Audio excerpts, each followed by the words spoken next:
This is a Dreamcast disc and is for use only on a Dreamcast unit.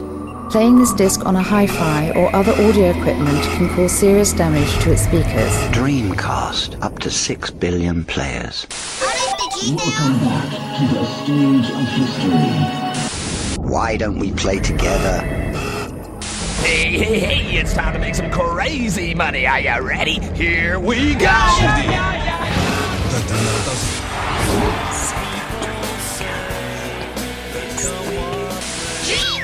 Please stop this disc now. Greetings, junkies. Welcome to the DreamPod by the Dreamcast Junkyard. I am Brian. I will be facilitating a discussion today with two legendary players of the game. That is Tom and Kev. How are you guys doing? Thank you, Brian. I'm doing very well, thank you. Very much in World Cup mode, very much in football head mode, and ready to talk about some of the games of the 11-a-side kickball variety that graced our favourite console. So yeah, I'm here, I'm locked in, I'm ready. Well, let's get stuck in. So yeah, as you alluded, this is about the World Cup. We are in the throes as we're recording this. I think we just started the first few matches of the elimination stage. Hopefully our teams will still be in it by the time that this goes to air, but who knows? Anything can happen, as we saw with the Germany game. Really, Absolutely. Anything can happen here. Kev, how are you doing?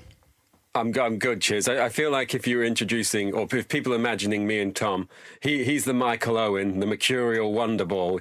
I'm the Emil Heskey, slightly less technique, not quite as athletic, and there's never any highlights of me on TV. So, I'm excited for the podcast here, where I will pretty much any references to a lot of the specific players, especially past ones, will just go right over my head. So, yeah, carry on. Well, it's actually quite good, Brian, that we've got the World Cup happening in your native land of the United States. So it's only fitting that you were in the hot seat to present this particular podcast when it's all about football and the World Cup and that kind of thing. So how are you finding the World Cup so far? Do you think the US is doing a good job of hosting?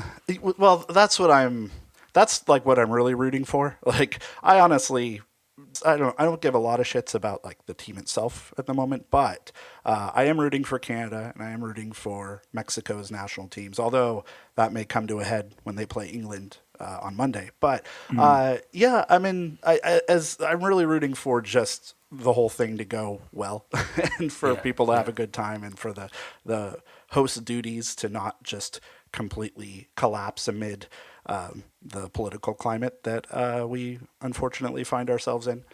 I think apart from that, what you've just alluded to, I think the way that the tournament has been hosted has been absolutely top draw. To be honest, I think it's all going like really, really well, and it's putting the US in a good light as far as hosting a worldwide kind of competition is going. So yeah, it's been a pleasure so far to watch, other than the actual quality of England's football. But I'm sure we'll get onto that at some point in the near future. But yeah, overall, I think it's been run really well, and I'm really enjoying it. What about you, Kev? I think ticket prices are kind of the only black mark, aren't they?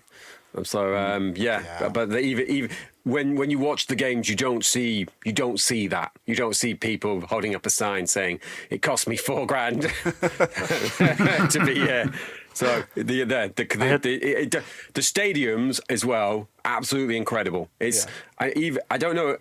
As someone who watches the NFL, I know that NFL's massive in the UK now. I've seen all these stadiums before, but seeing them with football crowds, it does feel different. Yeah. Oh, definitely. I mean, I lived in Seattle pretty much my whole life, and seeing the stadium where I've seen countless both American and regular football matches, and seeing that as a host venue is really surreal. And especially with because I'll go see Sounders matches, or at least back when I lived there, I would go see Seattle Sounders, which is like kind of their Major League Soccer team. They those were amazing. Like, the atmosphere was kind of perfect for that. The stadium was built for maybe the Seattle Seahawks of the American football, or NFL, which is massive crowds. So they fill the whole stadium for NFL games, and then they usually close the upper bowl for Sounders matches. But here to see the whole thing just packed to the brim for these matches is really wonderful to see. Plus all the festivities outside and all of the different they kind of spread out the fan fest areas. So all throughout downtown you have different pockets of watch parties and just stuff going on, and beer gardens and whatever, which is kind of fun to see as well. It makes me a little bit homesick. I got to admit, just because I love, especially in the summer when you're in Seattle and there's stuff going on, whether it's like a bunch of Mariners games or concerts or big things happening at once, or other festivals, video game conventions, whatever it is. It becomes a lot more lively, especially with downtown, where I know it's normally kind of boring. Most of the identity of the city is in the outlying neighborhoods, but to see the city center like that kind of come alive is pretty inspiring. Honestly, it's fun to see. So cool. All right. I guess with that out of the way, we can talk about Dreamcast. So the Dreamcast did play host to quite a few football games through its run. And it's a lot of them may not be top of mind compared to the likes of PES or ISS or FIFA or some of those other more stalwart series that have dominated the genre. But that said, it did have, the Sega Dreamcast had quite a few that we had available to us of varying quality. And but before we get into those, I kind of want to just field to you guys, if you had to pick like one football game of any console, any era, that you would consider maybe a gold standard, or like that you would hold up as the ideal footy experience in video game form, what would you say that is? I'll jump in here. I think for me, the absolute pinnacle of football games it would have to be PES 2020, with the PES 2021 update added to it. And this was before Konami completely kind of, destroyed the legacy of Pro Evo and PES and ISS and all the rest of it by going completely into the wilderness with eFootball. So PES 2020 was the last kind of real, what would you call it? Like a retail release. A boxed release of an updated version of PES. It was just phenomenal. It had the Master League. It looked amazing. Commentary was probably the best it got on the PES games. Obviously, it still didn't have the full like FIFA license like FIFA did, but it was just the gameplay. It was just a fantastic game. I still play it to this day. To be honest, nothing has come close to it for me since then. And we're talking 6 years later. And we still haven't got a football game as good as that, as far as I'm concerned. So yeah, for me, it's PES 2020 or the PES 2021 sort of match update or team updates, if you want to call it that. So yeah, that's my pick. Is that the one that they use? I think it's called Football Life, isn't it? The unofficial mod for that. I'm sure that's the engine they use for that, isn't it? I'm not entirely sure. I know that that's the game that continues to be modded now with like updated like realism, visual filters and new stadiums and new kits, and because it's just the pinnacle of PES. It's what PES, all those past years of Pro Evo, the whole, excuse the term, but the evolution of that game and that engine was distilled to that single point where it just became the ultimate football experience. And it to the point where it's still so held in such high regard that there's a whole team of modders online that still produce new content for it even today. You've got the download packs for the different teams and the stadiums and it's phenomenal. Why Konami decided to basically ditch all of that legacy and turn to eFootball, which is essentially a mobile game, I still have I don't have the answer. But yeah, PES 2020 is superb. Is eFootball the one that took over that got the FIFA license at some point, or was that after EA ditched it? No, so eFootball was basically the direction that Konami went in, where they wanted to turn it into more of a sort of an esports game. and it's just they got rid of the Master League, and most of the gameplay modes are missing. The Master League has gone. It's basically you play against other people, which obviously they want to get it more, make it more of an online multiplayer type game. But I was one of those people who always just wanted to play the single player against the AI, play Master League, build my team up, start in the second division and build my team up and get into the first division and win the league, that kind of thing. And it's just there's nothing like it, And to throw all that away, it's just. It's a tragedy of football games. I know that they've released one on the Switch recently, on the Switch 2, which harks back a little bit to that single player experience.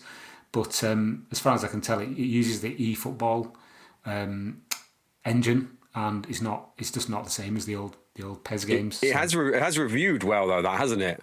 Because it's come across my radar that because it's got the World Tour mode. Yeah. Which is not Master League, but I've not played it neither. A bit like Tom, we're kind of like veterans of the PES era that are like, I'm not touching that eFootball nonsense. It's like you. In my day, esports was when people came into your room and played against you. So, Yeah. How about you, Kev? For me, it is Sensible World of Soccer, specifically the 95-96, which for loose terms, for those who don't know, I'm going to call Sensible World of Soccer 2, just because it was the updated version from the very first original. If you're not familiar with this, Brian, it's a game that you play with like top-down visual sprite base, but it's got like a full, it's got what for the time was a very full transfer system, and like thousands of leagues. Hundreds of leagues, thousands of players, transfers. You could go from like Division 2 all the way to the Premier League, playing all the competitions. You could play 20 seasons, do transfers. So it was just like, again, a bit like the game Tom mentioned, it's one that still gets updated with like modern teams, modern competitions in current day. Were you playing that on the Amiga then, Kev? That one, Amiga, yeah. You can get that on Great Old Games. There was the PC version at the time. That's what the updated version's on.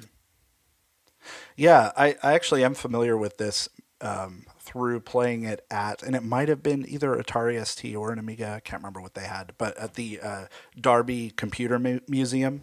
And so they had, they have kind of a whole setup of various computers from the 80s and 90s that you can play a variety of games on. So Katie and I, when we were there, we played a little bit of Sensible Soccer and quite a lot of Worms, actually. Nice. Just as a quick aside, the only version of Sensible Soccer I've ever owned was the Atari Jaguar version, which was released as the World Cup edition, I believe. Oh. And I had never played Sensible Soccer up until that point, and I'd heard that it was the best thing ever. It was the greatest game ever made. You can't get better than it. Nothing touches it. Put it in my Jaguar, started playing it. I was like, what the hell is this? Not impressed. So, as you can probably tell, Kev, I'm not a big fan of Sensi, but I know a lot of people are, so I will shut my mouth and eat some humble pie and admit that I'm obviously completely wrong about that game, but I wasn't a big fan. Eat my goal. Sorry, I had it in my head. I was getting it in at least once this episode, and it's there. You've got Eat My Goal. You've got Eat My Goal, and I've got a Jaguar reference, so we're 1 for 1. What about you? What about you, Brian? What have you got one? Yeah, I have exactly one answer for. Actually, I might have a couple, but the one that I played the most growing up was ISS 98 for Nintendo 64. That's the one I had the most fond memories of. In fact, I would bring my 64 out to my grandparents' house, and they lived on a lake, and it was, I don't know, it was just like kind of a nice, peaceful summer place to spend the summer. And I would just boot that up, and sometimes I'd have friends that would come out, and we'd just play ISS, and it's just, I don't know, there's something about the way that the vibrancy of the atmosphere and the animations and it's just a really freaking fun game to play. And I don't know, in going back to it more recently, I think it's held up, even though, it's a little choppy. It doesn't have the highest frame rate or whatever, but it's still super responsive, super fun. You can tackle the goalkeeper, which is amazing, and injure them. And then you can turn red cards off and then just do that for the whole team. And then you have a bunch of players just limping around the field in between the plays. I know we could look this up, Brian, but who was on the cover of that for you? Was Ronaldo back then? Who was the? Oh no, who? It would have been Nazzaro Ronaldo, CS R9 even, isn't he? As he's now known in current lexicon. Because naturally, me and Tom, we had Paul Ince and Fabrizio Ravanelli, didn't we? We certainly did. Because why would it not be those two? I used to love the original one, the ISS 64. The way that because of I'm guessing it's because of cartridge limitations at the time, maybe. The way the commentator had only, on some of the teams, had only recorded one version of the team name. So you'd get the commentator going, "Welcome to this game. It's Argentina versus Wales," and it was like the way that they recorded Wales was just the like really animated version. So every time he said the name of the team, it would just shout it. So that it's also got the goal celebration that does the same, doesn't it? Where he goes goal, goal. Go!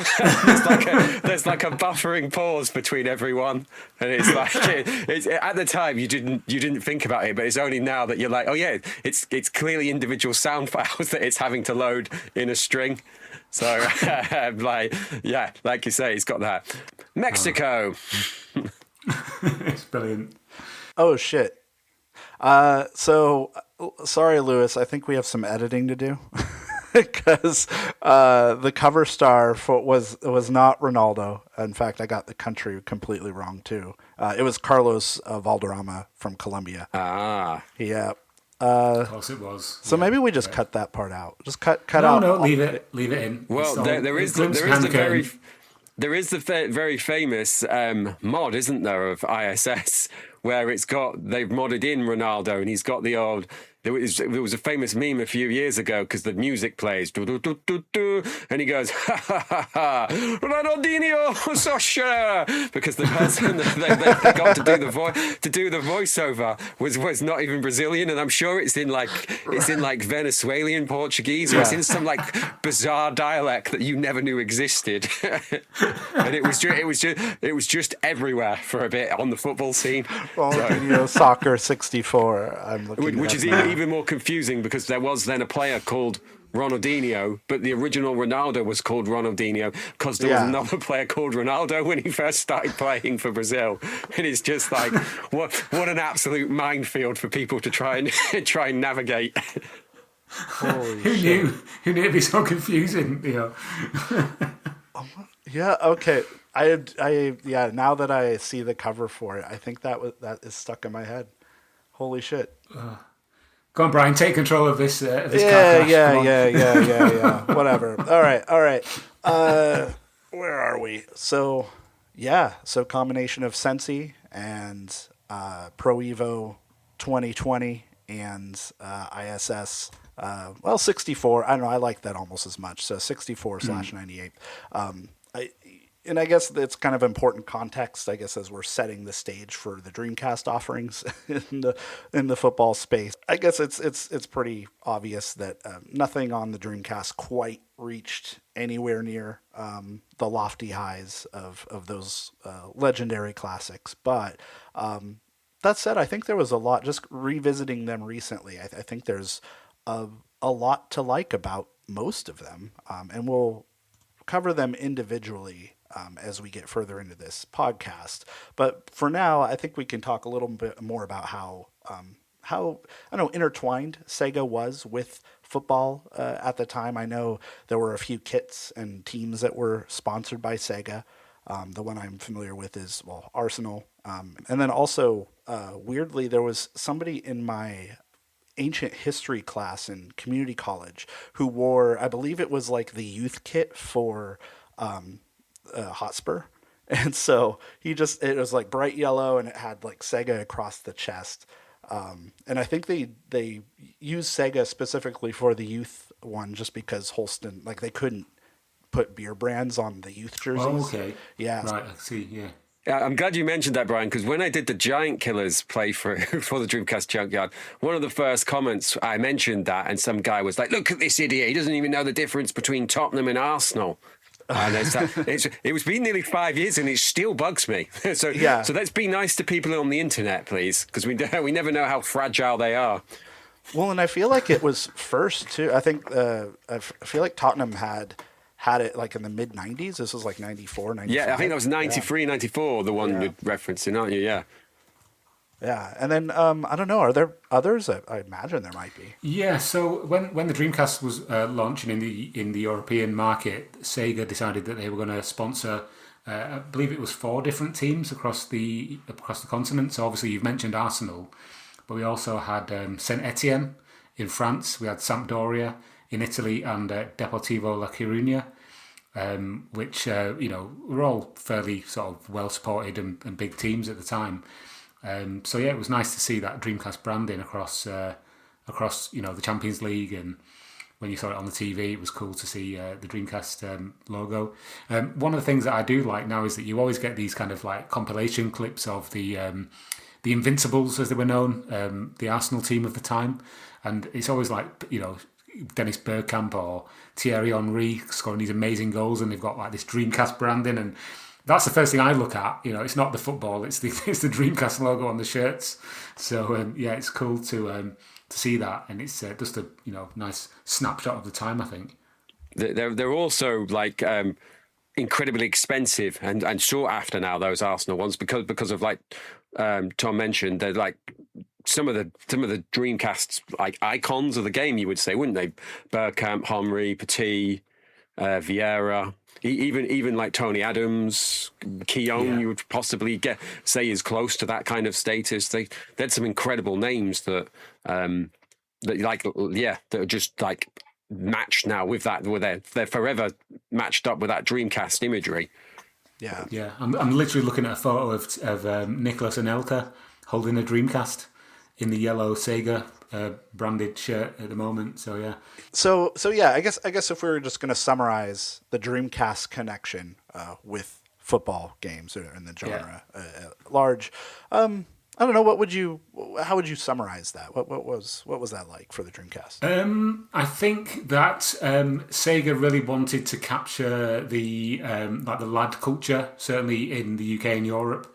And so they thought that spending, I think, a large proportion of their advertising budget on sponsoring these 4 teams was a little bit misguided. It was close to 12 million, wasn't it? It was quite a lot. It was quite a large proportion of the overall marketing budget for the Dreamcast in Europe. I think we discussed this on the launch, the different launches around the world episode that we did a few months back.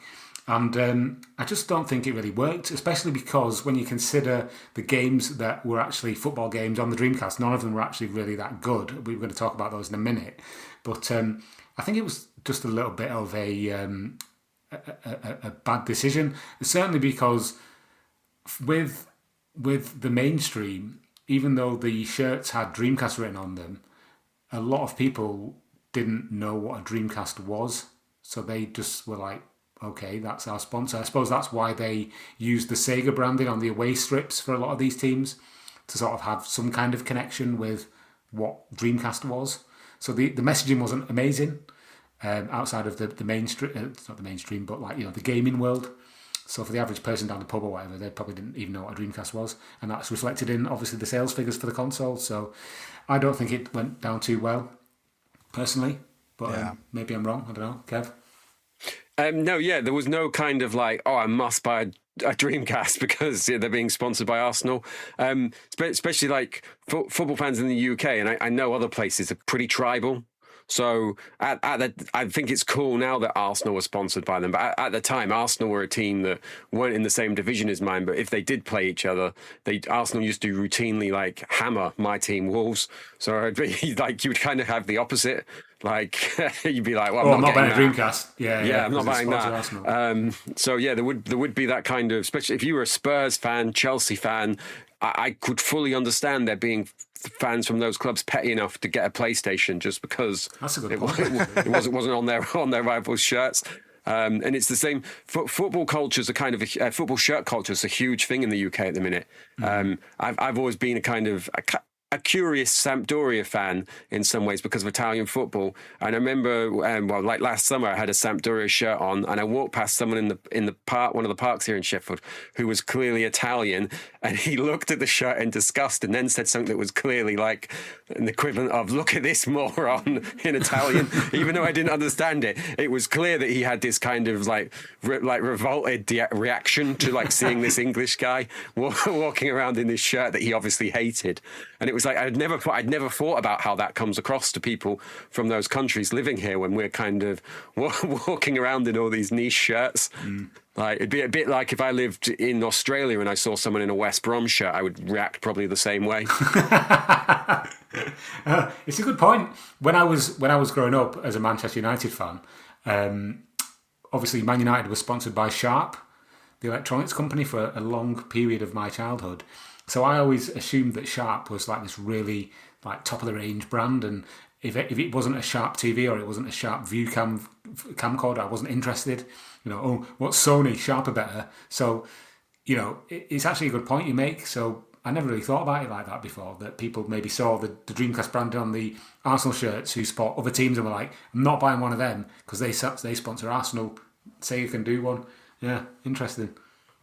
Wow, yeah, I feel like Seattle's the Sounders have had very boring sponsors over the years. you had Xbox though, didn't you? Yeah, they had Xbox originally, but then they went to Zulily, which is like I think a clothing company, and then what is it? Zulily? What's that? Zulily? I don't know. I see them everywhere. I think they had their they just sell like women's clothes, and they have cute little loopy logo and. What have we got now then? Who sponsors them now? It's Providence. It's a hospital. It's a chain. Oh, okay. Providence Health. So it's boring as hell. I wish we. I wish. I was gonna say I wish we could go back to Xbox, but I don't want that either. I think at this point. Maybe they should a hospital on your football shirt. Can you imagine like Man United having like Manchester Royal Infirmary on the front of their shirts? It's such an alien concept. Just put like NHS. Yeah. Every team in the Premier League could have the NHS for one weekend.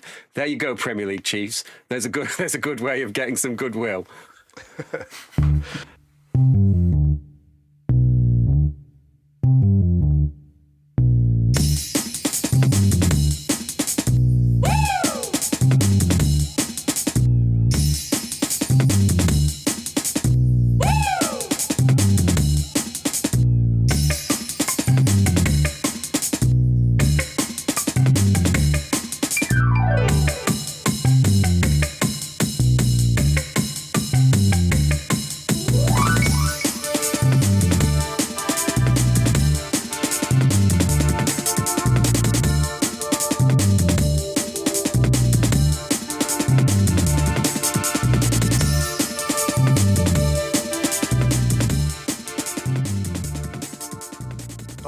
So I guess thinking about the game specifically, maybe I might interpret it as quantity over quality. Maybe, do you think that's accurate? Yeah. I mean, the Dreamcast football library is not amazing. Don't get me wrong. There are some sort of decent-ish games in there, and we're going to go through them shortly. But nothing ever really hit the highs of PES. Yeah. Or ISS, or even the FIFA games. To be honest, at the time, they were very much the sort of the you get the cream of the crop, don't you? But then you get the sort of the dross just underneath that, and I think most of them kind of nestle in that band of yeah. It's I always wondered with FIFA obviously not coming across to the Dreamcast, would it not have been a ripe opportunity for Konami to have just cleaned up? They had a captive audience there, didn't they? And they obviously looked at it and thought it's not worth the risk or the cost, or potentially they were already going down their strange Konami path and they were just like, didn't even know the Dreamcast was out. So it's a really odd situation, and it's one worth discussing because Konami did support the Dreamcast. You had things like Deadly Skies. You had the amazing Grinch game. Silent Scope. Silent Scope. ESPN Track and Field. Yeah, I was going to say Track and Field. That's Konami, isn't it? Yeah. And then even to the point where one of the games we're going to discuss in a little while actually had Konami advertising boards around the side of the pitch, but yet still didn't bring Pro Evo to the Dreamcast. Like what? Somebody sat there in Konami going, "Oh yeah, you can put our branding on the advertising boards, but we're not going to give you a football game. So you can do one. Bye." Do you know what I mean? It's like what? Yeah. Yeah. I mean, it's a little more frustrating because the Sega Saturn. I mean, they had at least the J.League version of of the game that would have the engine that shared with ISS. That did come out, at least in Japan. So it's not like they weren't adverse to working with Sega hardware to develop a football game on it. It's just maybe they were burned by the sales of that and decided not to bother. I don't know. Also, it could be a case that someone at Konami was a massive Celta Vigo fan who I've just looked up are the main rivals of Deportiva La Coruna. Oh. So they were like, I'm not. We're not putting our football game on those Dreamcasts.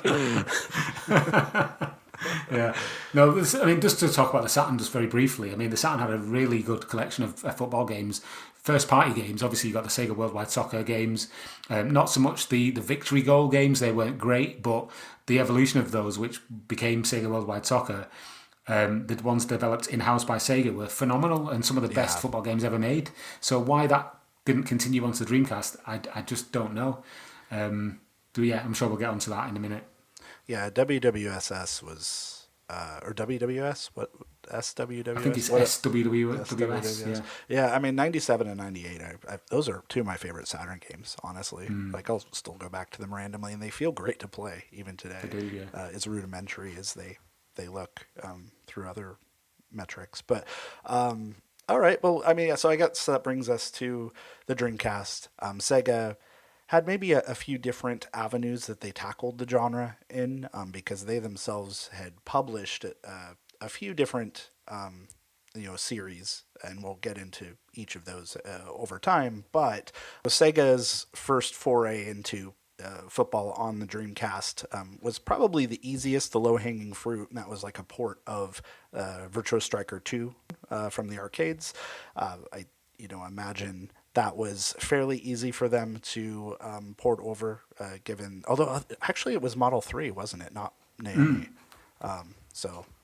Either way, it was a relatively simple effort, and I guess we'll just start with that one. What were your guys' thoughts, either at the time or since revisiting it later? I don't know, what do you think about Virtua Striker 2? Yeah, so I was really hyped for this game because I'd seen all of the screenshots in the magazines of Virtua Striker 1, and there were rumours that it was going to come to the Saturn, and it never did. And, arcades were few and far between, even more so back then for me. So I didn't actually ever get to see it in an arcade. But then when it came to the Dreamcast, I remember my first ever interaction with it would have been on a kiosk in a Virgin Megastore in Manchester. And I just remember looking at the visuals and thinking, oh my God, this is the best thing I've ever seen in my life. Look at these graphics, they're unbelievable. And then when I actually got to play it, it was like a hammer through the heart because of how unfootball-y it was. The fact that it was almost on autopilot, the game. I remember 3 years ago, I did a podcast with the Sega guys, and they, discussed Virtua Striker 2 at great length. And James, the Segaholic, one of the main hosts, he described Virtua Striker 2 not as a football game, but more as a fighting game. And I think that's pretty accurate because it's about as far removed from football as you can probably get while still looking like a football game, because it just isn't football. It doesn't play like football. It's still a good game, but it's not. If you go into it expecting something like FIFA or PES or any other football game, you're going to be disappointed. You can still score some amazing goals, and it looks fantastic, as I've alluded to, but everything else about it, I'm not a fan, to be honest. I can completely take it or leave it. What do you think, Kev? I think what's interesting is I love this game. I really love this game. This is one of my faves. I don't disagree with anything Tom said. I've always described it as it plays more like rugby league than football. It's about territory and like you have like your tackles to get up the field, and then you want to go long to get the ball up into the other half. There's no passing. Wing play is almost non-existent apart from the centering. If you get to that zone, but trying to go wide at any other stage is you're just going to give the ball away for a throw. I was so excited when this was coming out though, because we played this a bit, we played the arcade, but not in arcades. We played the arcade a lot at service stations, weirdly enough. So it felt like a game that was in cinemas and service stations, at least around our way. So when it came out, we played this every night, every Thursday night. It felt like for like all of sixth form, but it's got some really nice touches. Like Tom says, it looks incredible. And it was so exciting that you had your kind of recognizable players on each team. That felt quite a bit like ISS had done at the time. But like if you went Morocco, you could see like Mustafa Hadji. If you went Colombia, you could see Valderrama. You could see the Mexican guys that had played well in the recent '98 World Cup. So it did have that kind of. It didn't have a license, but it was clear that some of the players, you knew who they were, and that felt quite exciting and novel. It does control horribly. In fact, you can only use the D-pad, can't you, on the controller? Yeah. It's just a strange decision. It's just a really strange decision, that. Yeah. I mean, if it had been that engine, but with a gameplay style more like, again, PES or FIFA, we could have been looking at like the best football game ever made or something. Do you know what I mean? But as it was just like, and the way the camera like just zooms in and then zooms out, and you're just kind of like, oh, I'm getting vertigo playing this because I don't know where any of my teammates are because the camera's zoomed in so far. Yeah. And you've got that weird swooshing noise every time another player tackles you. Tackle. It's just constant tackle, back and forth, and it's just I can't. Yeah, and you can only slide tackle, right? There's no there's no just straight up standing challenge or anything. If you get next to a player, there's no button to initiate a tackle, but if you tap up or down towards them, sometimes they'll do a little barge, and it's the same as I've played so much of this game over the years. There is a little bit where your guy, he almost does like a little shimmy and a step over. I could not tell you what initiates that. It just seems to randomly happen within the code every now and then. Sometimes it happens when a player's near you and you're moving. Sometimes it happens if your player's stood still. There's just these weird little bits that no one seems to really know what is the context to make that happen. Just like the game's like, right, it's been 47 occurrences of this, and now make this happen. Mm. Yeah, it's a missed opportunity, I think. Yeah, I mean it's really tough. I can understand being derived from the arcades, and AM2 probably didn't. They had other things they were trying to work on during development for later on in the Dreamcast life. But it's just so no frills. Like there's no customization options. You can't even really do. Can you even do substitutions? I don't know if you can. I don't think so. No. There's the Sega FC team will always do that weird substitution, won't they? Where they'll bring on the guy with a panda strapped to his arm, which some people will be like, why does Kev make up these crazy things? This is the one time it is not that. If you win, I can't remember if it's arcade mode or World Cup mode. You play against a team called Sega FC, and there's a guy who's got like a panda strapped to his arm, and if you nudge into him, it goes like injury. And then like a 7-foot mascot bird comes on. It's like, wow. People go and check this out. There's also loads of sound files on the game that are just not used. Like if you go through the menu, if you go through the sound cues like games always have, there's like 400 sounds, but there's 200 of them that don't get used. Including in the Dreamcast one, there's at least 3 teams who've got names and announcer names that aren't in the game. I'm sure Sweden is one of them. Bizarre. Wow. Interesting.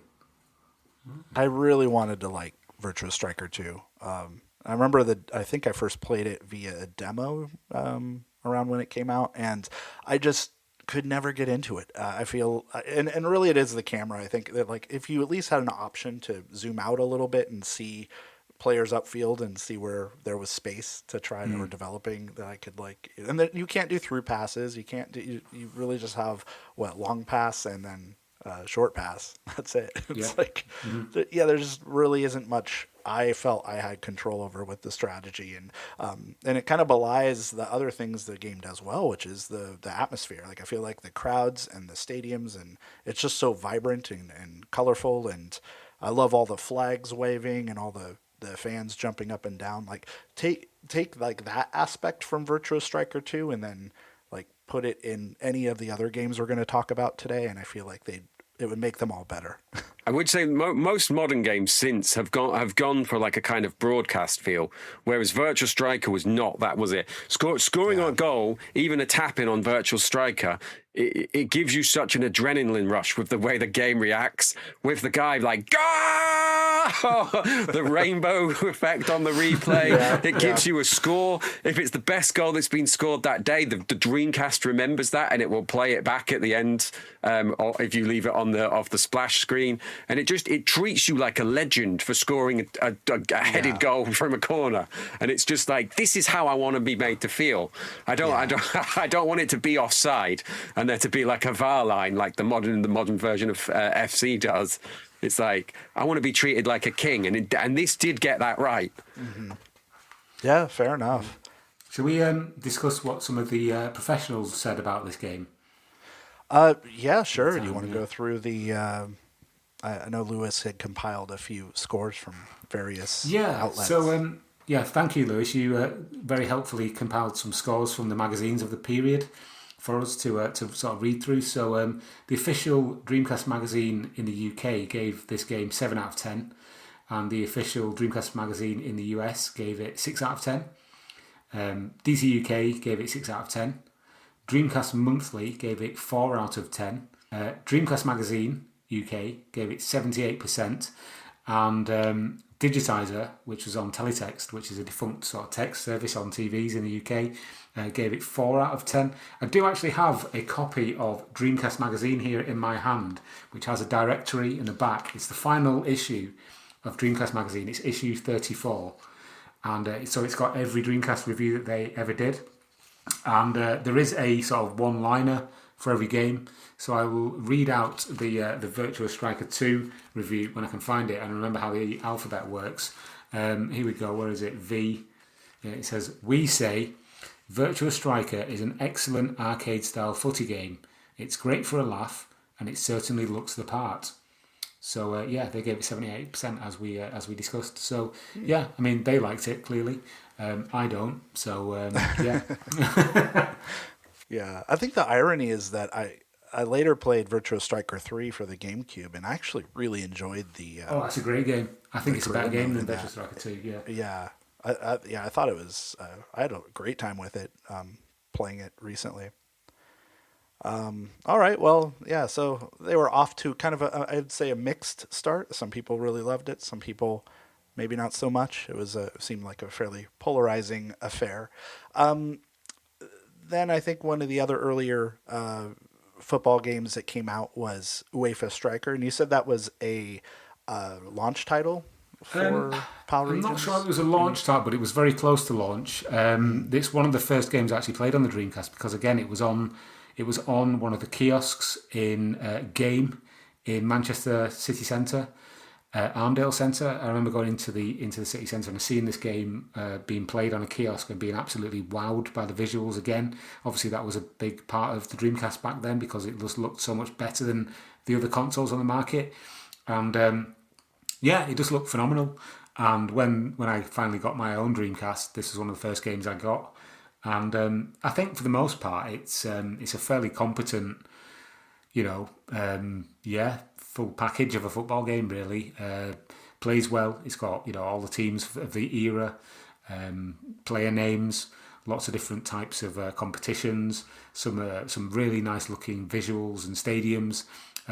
Interesting commentary by a guy called Jonathan Pierce, who was quite big on Channel 5 football commentary at the time in the UK. People who were in this country alive and watching football back then might remember him. But a couple of things that were a bit odd about this game were things like the goalkeepers didn't have any gloves for some reason. They just had like bare hands. They didn't need gloves. They were... Oh, they're hardcore, that's why, yeah. But I just thought it was a bit of an odd omission. But the thing with UEFA Striker is that when you got good enough at the game, there were ways that you could always score a goal. So there was a particular cheap goal that you could score where you could just cross the ball in to the box and then just header it into the far corner, and the goalkeeper would never save it. And as soon as you knew how to do that, it ruined the game because you could always score from that procedure, if you want to call it that. So it wasn't amazing, but it was a good early game, and it kind of gave a glimpse, certainly to me at the time, of what was to come, and what never actually materialised. So I was expecting more of that, more bombastic visuals, better gameplay, all the options you could imagine. Yeah. But it just never materialised. So it was a little bit of a disappointing one. It was like a bit of a missed opportunity.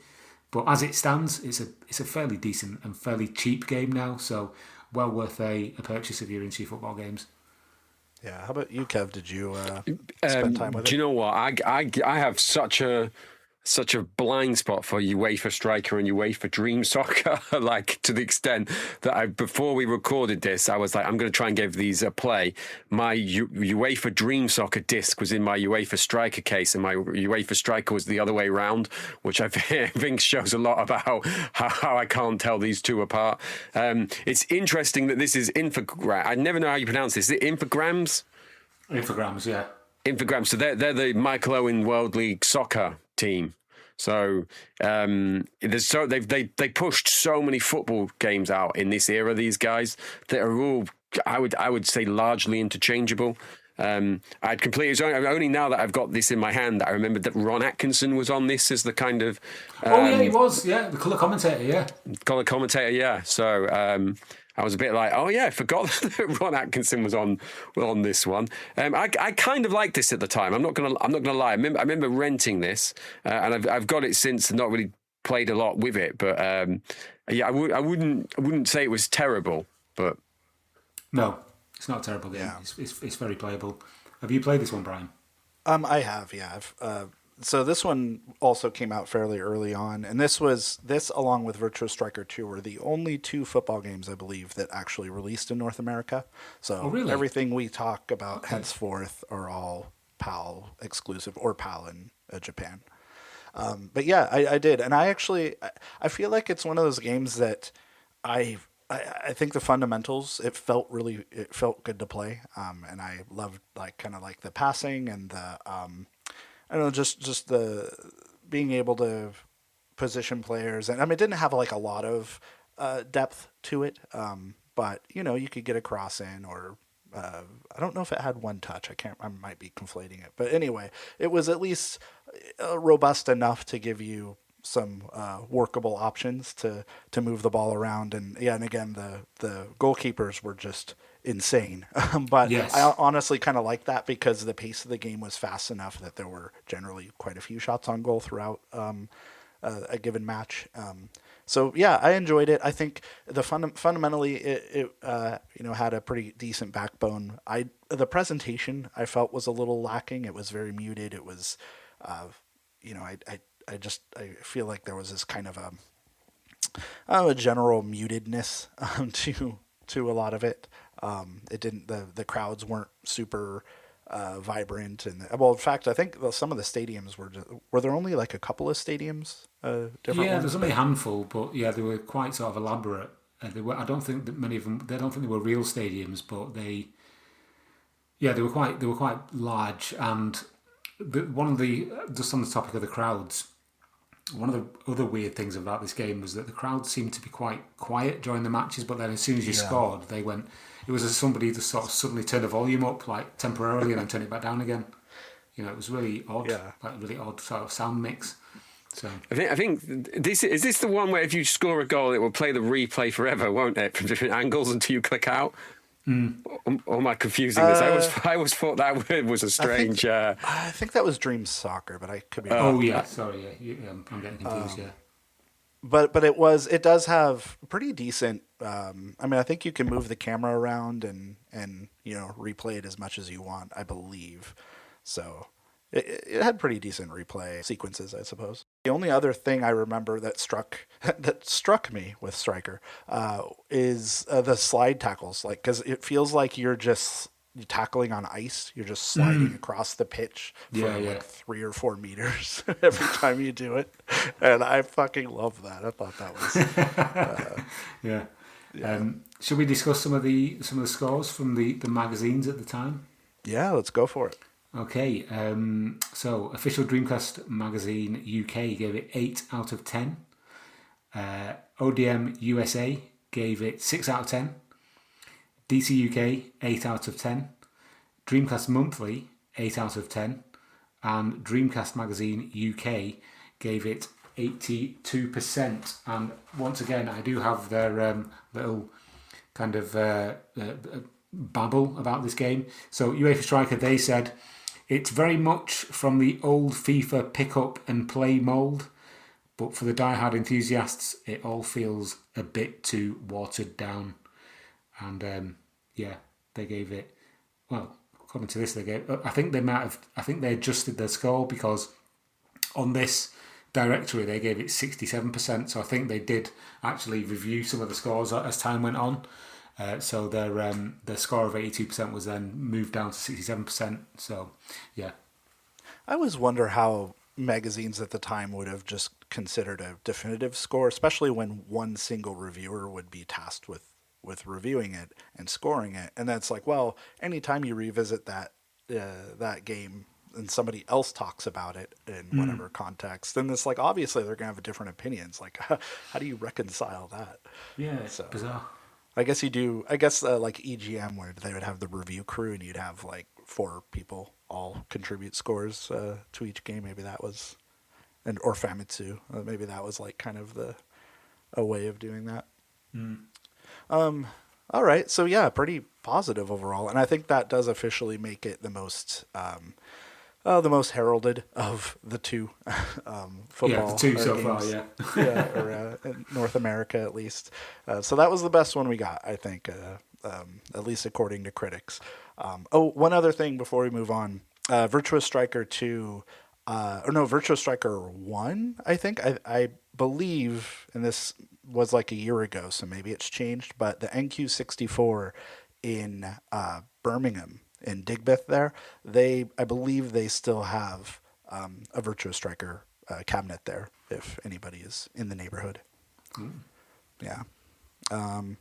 Cool. Well, so yeah, we'll move on a little bit, and we went from the earlier football releases to maybe the final one, just for the hell of it. Get a little spicy here.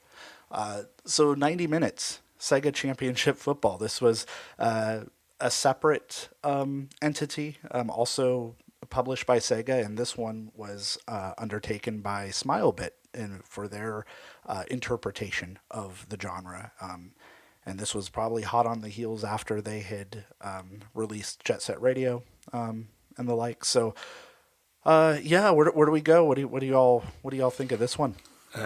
I'm just going to say right at the top of this that this was one of the biggest disappointments for me for the Dreamcast. Obviously, with Smilebit's pedigree with Jet Set Radio, there was some high hopes for this. And this is the game that I alluded to earlier that's got Konami advertising holdings in the background. I believe that some of the people who actually worked on PES came over to Smilebit and worked on this game. So that's why the anticipation was quite high. And the early screenshots and the early buzz around this game was that it was basically going to be PES for the Dreamcast. And then I distinctly remember buying this. I was a student and I went into a shop in Manchester and I bought this game brand new. It was probably the last Dreamcast game I bought brand new during that contemporary period when the Dreamcast was still a thing. And I was so disgusted with this game that, I was just unbelievably disappointed. I don't even know where to begin. Like the game, it looks okay in screenshots. Yeah. It looks fine. It actually looks like a slightly up-resed version of PES, but in operation, in action, it's one of the buggiest, most horrifically programmed games I think I've ever played. The slowdown is the biggest problem. The game will slow down at random during a match. It makes the game unplayable.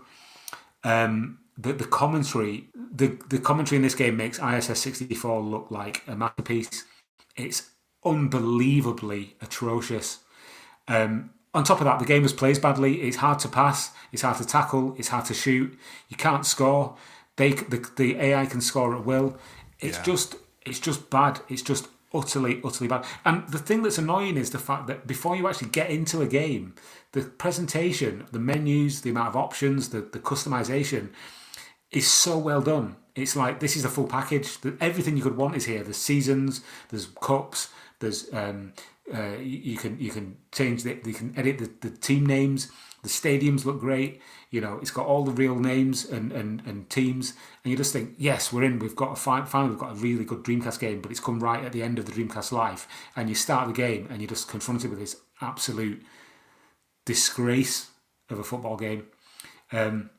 Now, before I pass over and stop and just take a breath, what I want to say is that this game was actually released in Japan as J.League Spectacle Soccer, which is something of an overhaul. So if you do want to experience this game, get that version, because even though it's still not perfect, it cuts down the slowdown quite considerably. It's got the J.League license and it plays a better game. So it's not perfect and it's still not on the par with things like PES or FIFA, but it's better than the PAL version, which is 90 minutes. So if you do want to play this game, get J.League Spectacle Soccer. And that's all I have to say about this game. So I'm now going to breathe and let Kev have a little bit of a word. Yeah, I've actually been trying to buy J.League Spectacle Soccer at retro game markets for about the last 3 years. And so I'd just like to offer out an apology to Alan from Another World and Lee from Sore Thumbs in York. Yeah. Because I worry that they see me going over now in my niche football shirts. And they're like, oh, God, here's the guy that's going to ask if we've got J-League Spectacle Soccer on the Dreamcast. Because obviously they never have it. Like Tom says, this game plays I've only ever played this once or twice, and it plays like an absolute dog. Me and a friend of mine played this a few summer ago, so it's probably over 10 now. We spent the summer just playing different careers on football games during the summer, like a kind of different one every day. The only goal that we scored on 90 minutes, I think we were playing as Leeds. I can't remember, Tom, does this have real players or does it just have nearly real players? Like Vudok instead of Faduka? Yeah, it's got sort of phonetically spelled, it's got sort of correct odd names, yeah.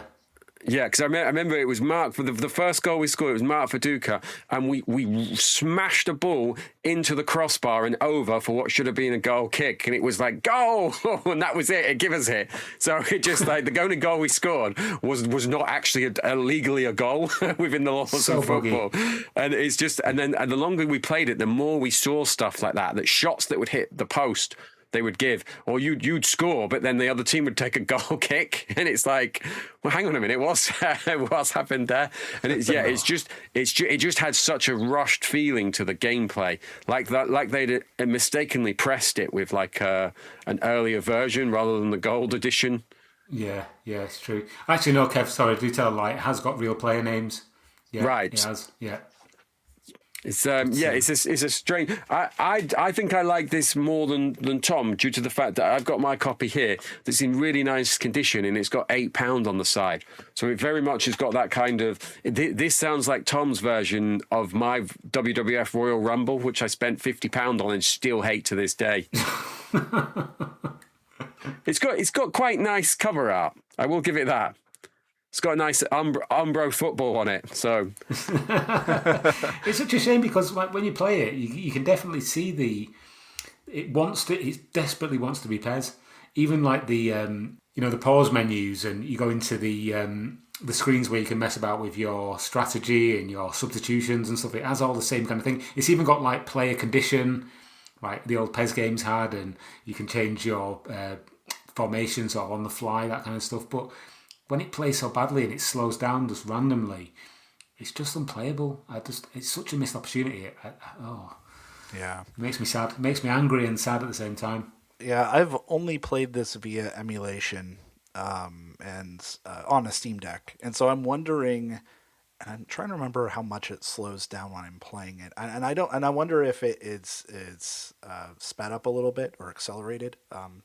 But nevertheless, even if it is, it feels so sluggish. Like that, it feels like all the players are just wading through mud as they're setting up the play. And every time I hit any input for passing or shooting, like there's just such a lag. Like there's several seconds where they just contemplate whether they're going to do the thing that I pressed, and then usually they think better of it and just don't do it, or do it like several seconds later. And I don't know what that's about. It's maybe it's something with the emulation, but man, it's bad. Virtual Striker has that, but it's consistent enough that you can learn the timing for it to kind of preempt it. Yeah. Whereas, like you said, with this, it does seem like there's no rule to it. I could go on for minutes and minutes about how much I hate this game. It's like, when the game kicks off. Like, do you remember? There was an old. I don't know if you would remember this, Brian, but there was. I think it was. What was it called? Was it the Harry Enfield comedy sketch show? Do you remember that, Kev? Harry Enfield. Yeah, with the. I think I know where you're going with this. Yeah. Was it the Victorian footballers? Yes. And they all like run around in a big group after the ball. It's like that. All your like AI teammates just run around after you with the ball, and then it's just like kids playing football running along in a big group. I remember this one time I was playing it, and the goalkeeper caught the ball, and then as he was initiating the animation to like kick the ball out of his hands, he stepped backwards into his own goal and scored an own goal. Like, it's stuff like that. It's bizarre. It's such a poor game. It's just, Yeah. Do you think, Tom, that the professional outlets at the time were more charitable than we are? Possibly not, no, because Dreamcast Magazine UK gave this game a score of 30%, and Digitizer on Teletext gave it a score of 2 out of 10. And this is what Dreamcast Magazine said in their review.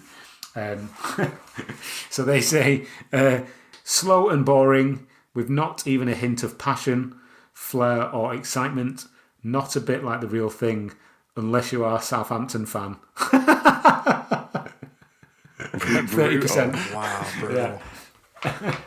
Yeah. So yeah. To put a football analogy on this, people always talk about Derby being the worst Premier League team of all time. But if you actually go away and you look at it and you study it, the actual worst team is Swindon, and this game is the Swindon of the football games for me.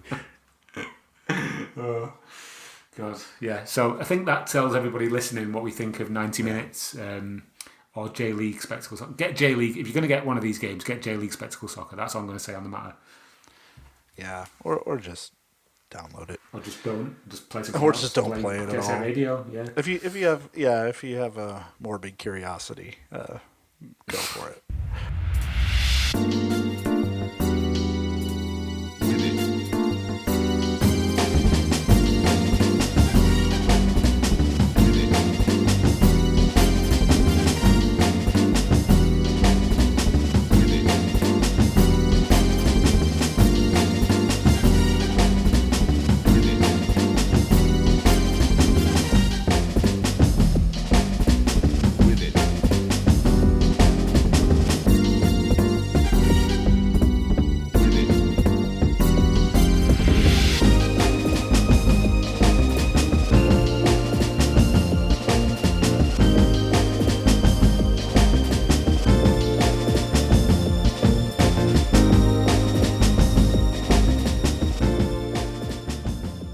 Anyway, so we can move on to maybe one that's maybe not quite as offensive or egregiously terrible, but nevertheless, it's one that I am very much struggling to remember a lot of, other than the official licensing and stuff that it touted, and that is European Super League from, God. I think, Virgin Interactive published it. Yeah. I have no idea who the developer is.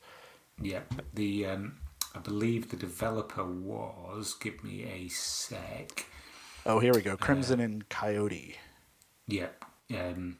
So, yeah, this is very much a port of a PlayStation game.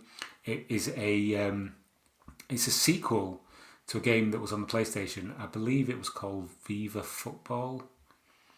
It was Viva Football, which was a game that was released on the PlayStation and the PC in '98. And Yeah, as the name alludes to, it's based around a fictional European Super League, which only had 16 teams in it in this game. So that was one way of basically, not putting a lot of effort in. And you can see how much effort's been put in when you actually start to play the game, because there's no commentating. There's only a few camera angles. The game runs poorly. It's one of them games where everyone's running around like they're on ice skates. And one of the most bizarre things about this game is that there's only one goal celebration. When you score, the players just all run around with their arms out like planes, like doing like a plane sort of impression. And that's it. It's just, there's so little to this game. It's barely worth talking about. All right, well, then let's move on, huh? It plays badly. It looks very average, and they couldn't even be bothered putting any like play-by-play commentary. And I do remember this because I wrote a retrospective on the Dreamcast Junkyard about this game several years ago.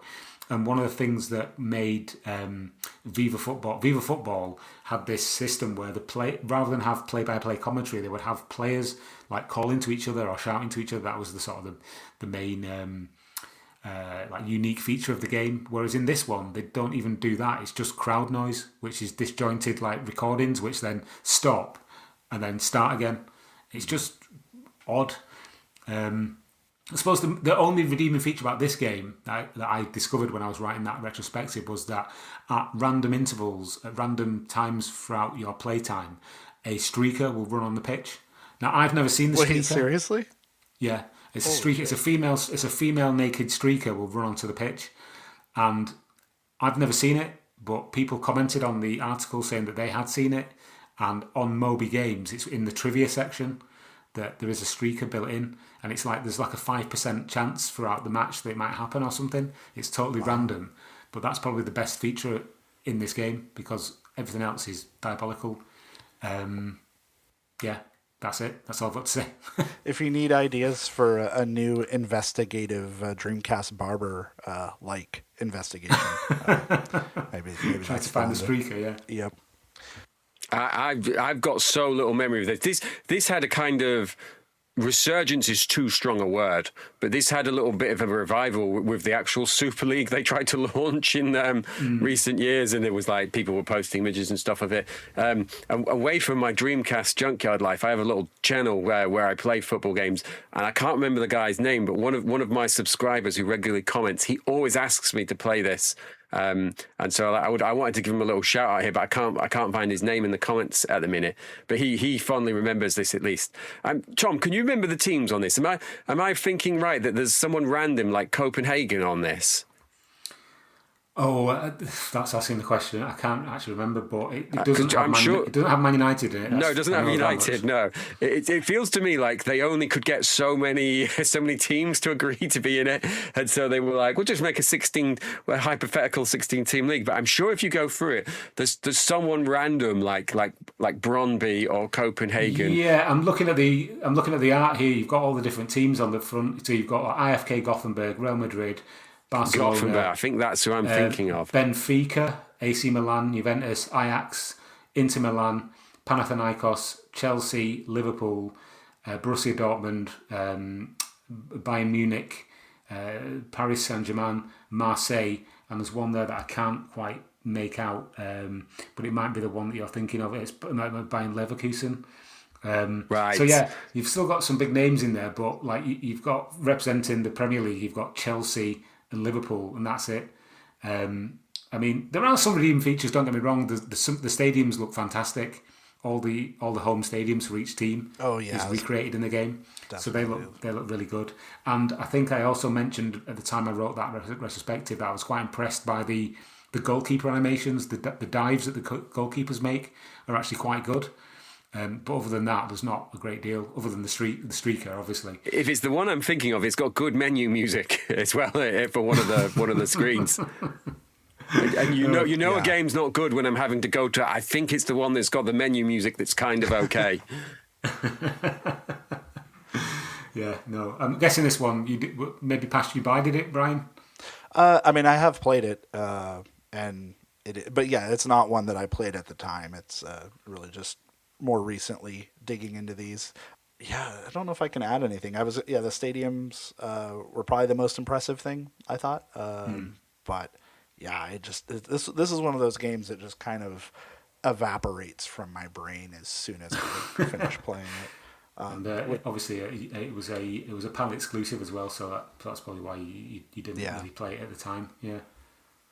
Yeah, there are a few, probably some of the ones we'll talk about later, that I actually did buy PAL copies of over the years that I've owned for quite some time. So, not that I missed out entirely on the PAL exclusive offerings of football games, but this was certainly one of them.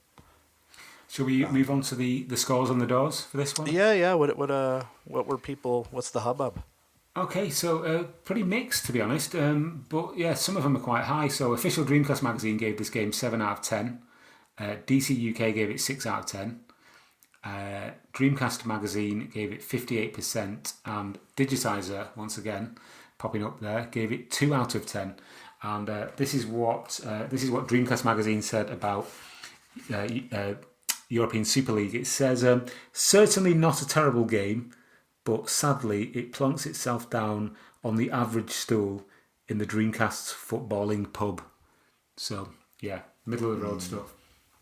I think it says a lot that Digitizer has reviewed 3 of the games we've scored so far, and if you combine the scores together, you're only on 8, which is is pretty fair as well.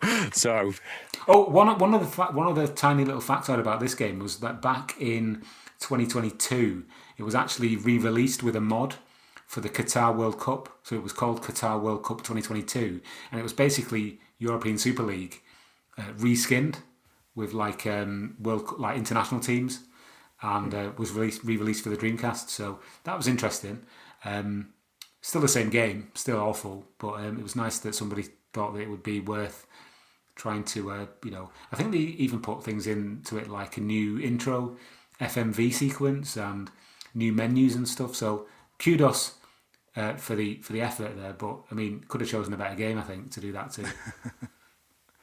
Well, let's maybe the next one will be one of those. Although this is more of the management sim variety, and the Dreamcast did get a couple of those, and we'll talk about the first one, and that's Giant Killers. Kev, we've already mentioned this on the podcast, but you are the world's foremost expert at Giant Killers, so the floor, as ever, is yours. Yeah, I obviously really like this. You can't tell. you can tell. I like it so much that when we had Mike on, he seemed a bit disturbed that I was on the episode and so keen into this game. No, this is like, it's obviously the only sim game we got. I never played this at the time. I only played it retrospectively, and at the time I wouldn't have liked it as much as I do now. But it does. It's nice and breezy and snappy. If anyone has followed the kind of, I don't want to use the word scandal, but the development of the most recent Football Manager 2026. I've played several hours of this on Xbox and on PC, and I think maybe I've only played 10 games in game, 10 actual matches, because it is so slow and truncated and just really unfun. Whereas I feel like this is the opposite. It's kind of straight into the transfers, straight into the matches. It's got a really nice system where like the players are all on a grid when you're picking your team, and if you move a player around, they instinctively move between, like, if you move someone from centre mid to attacking midfield, their rating will change as a percentage to show you how effective they are. If you move them to the right side, it changes again. If you put them in what we'd call defensive midfield, it changes again. So it has a lot. At the time, Championship Manager had that, but it didn't have the terminology for it. Everyone was just a centre mid or a defensive midfielder. But this kind of had that idea of like fluid positions or fluid changes within the game, and that the players did play differently had a different rating. So a centre midfielder might not be as good as an attacking midfielder or as a defensive or pushed out right or left. And I just playing that a few years ago for the videos we did. I just found it was an interesting, kind of ahead of its time concept, really. And just for those people who don't know, Giant Killers is not a game about killing giants. It's basically a football management game released only in the UK, I believe. because it's all based around the UK sort of like football pyramid, isn't it? So yeah. And then they did after this, the sequels that were just PC only. They started to bring in other leagues, internationals, or they focused on specific clubs. Because I think the team worked on those ones, didn't they? Which I think is just called club football. But it's just it's got quite expensive this now, hasn't it? It's by far the most expensive in this list. If you don't own this and you want to go and purchase it. Probably driven up by my immense popularity of talking about it, no doubt, exactly. Which is why I'm glad I bought all 400 copies of it when it was still less than £10 a few years ago.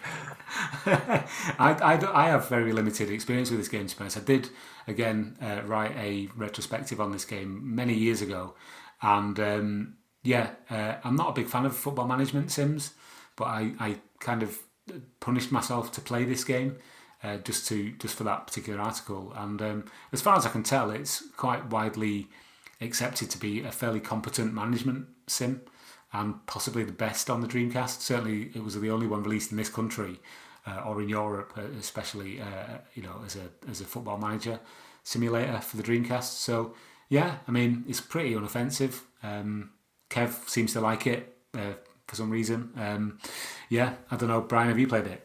I have not. No, this is the one that I did not get to try. Okay, you're not missing much, to be fair, but Kev might disagree. No. I think the comments on it are fair.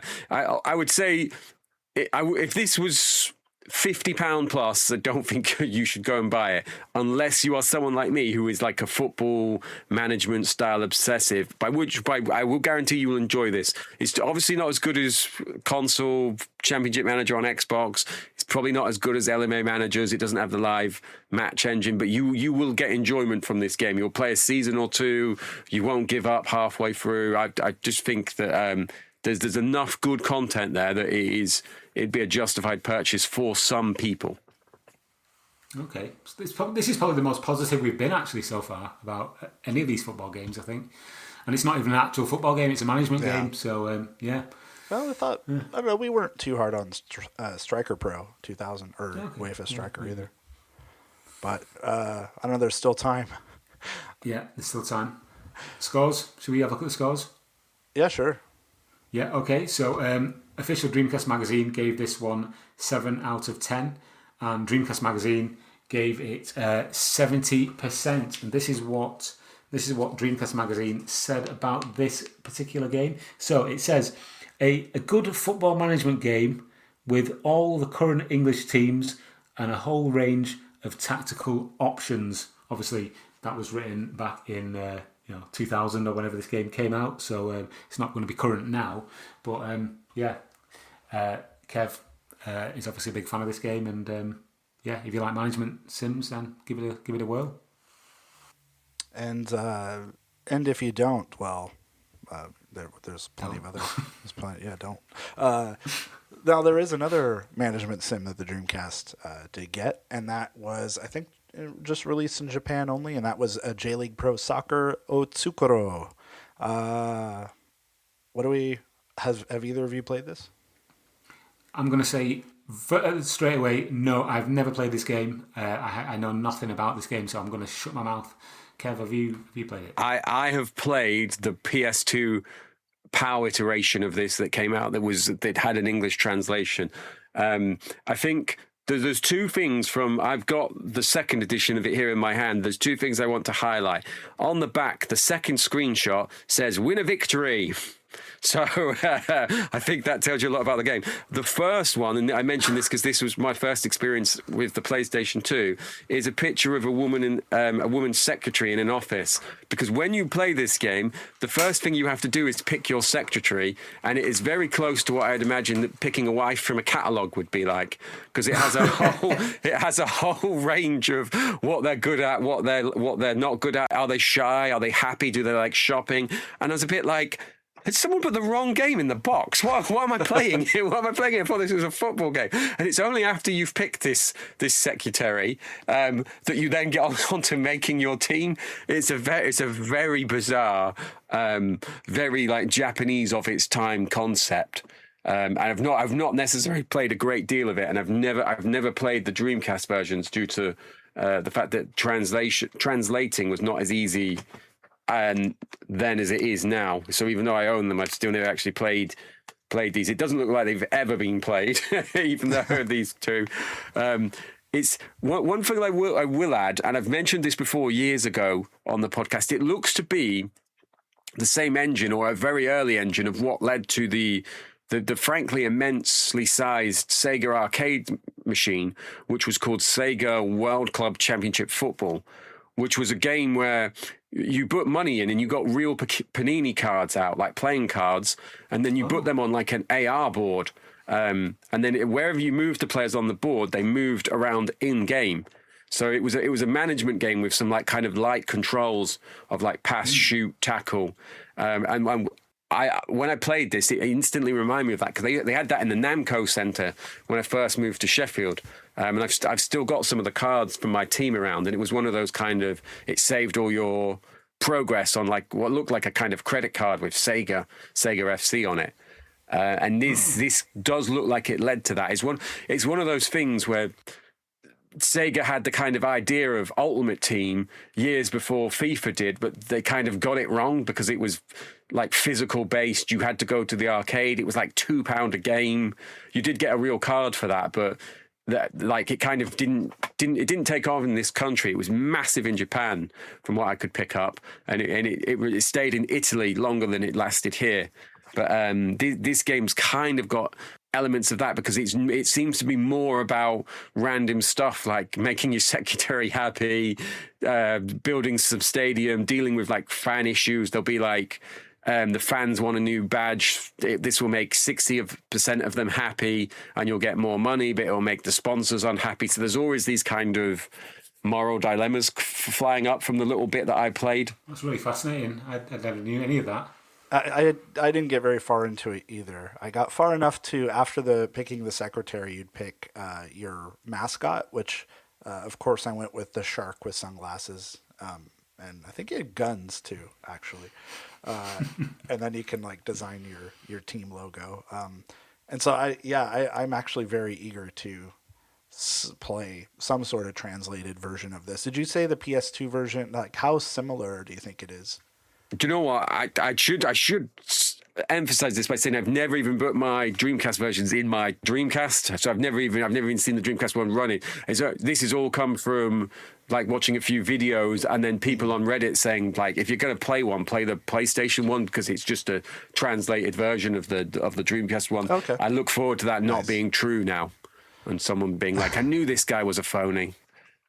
Tom, do you have the critical reception scores? I do, yes. I mean, obviously this game only came out in Japan, so the magazine scores that we've got come from Japanese media. So Dreamcast magazine from Japan scored it 83%, and Dorimaga, also a Japanese outlet, scored it 92%, so they obviously likes it. Oh, wow. I can't find any reference to this game in any of the Western magazines, even as an import review. So yeah, we're going to have to take their word for it that it is pretty decent little management game. I feel a playthrough series coming on. Oh well, do it. You're going to have to convert your Giant Killers fans into fans of this game as well. It might now that I've picked the case up, it might just be me reading stuff off of the case, because there's an incredible amount of stuff in it. Hat trick! 3 exclamation marks! 3 or more goals scored in a game by a single player. It's like, why would you not put that on the game on the game case? Yeah. Well, how much real-time like tactical decisions do you have to make during the matches? Because they do render or at least, is it highlights or scenarios? Yeah, it's kind of like key moments as they're happening from what I remember, with some commentary over the top.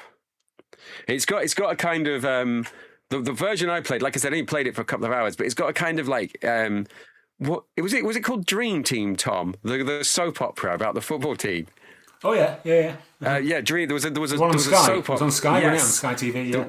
There was a soap opera in the UK in like the kind of late 90s, Brian. That was there was about a team that were like always kind of like the most unfortunate things were happening to them. And that's kind of how this starts. Like I remember putting my team naming as Sheffield, and it's like Sheffield are on the verge of bankruptcy and relegation to the second division. Like it creates this kind of story that you then have to fight against, and like, oh, the new striker has come back from his previous like team, and then there's a young striker coming through. So it's always kind of building these kind of dramatic storylines for you rather than just going straight for like go and sign Heskey and Owen and like other players that you might have known at the time. Okay, I think that's probably about all we were able to contribute to this game for now. Although I think that might change in the future because I am also quite interested in playing it in some form. But next is maybe the polar opposite in terms of scope and in terms of strategic robustness. That is Premier 11. And so this is the one of all of the games today that was an Atomiswave arcade game that did not receive a release right before the World Cup group stages started or during. It was announced that Premier 11 has been preserved and it has been ported and unleashed to the masses of Dreamcast fans everywhere who wish to play it. I have had a little bit of an opportunity to play this when that happens. I don't know. Have you guys had a chance to play it yet? I haven't actually played it yet. I've downloaded it. I've got it ready to go, but I just haven't had the time. But I think it's worth just discussing a little bit of the history of this game before we get into the actual game itself, because I think the story of what happened here is actually quite fascinating. So back a couple of years ago when the Atomiswave, the initial wave of Atomiswave games were being brought to the Dreamcast, and all of the games that we never got for the Dreamcast were actually suddenly available. There were a couple of games that weren't in that list, and Premier 11 is one of those games. And the story behind this game is that it was developed by Sammy, and it was tested in various locations around the UK in arcades, and then it never actually got a full final release.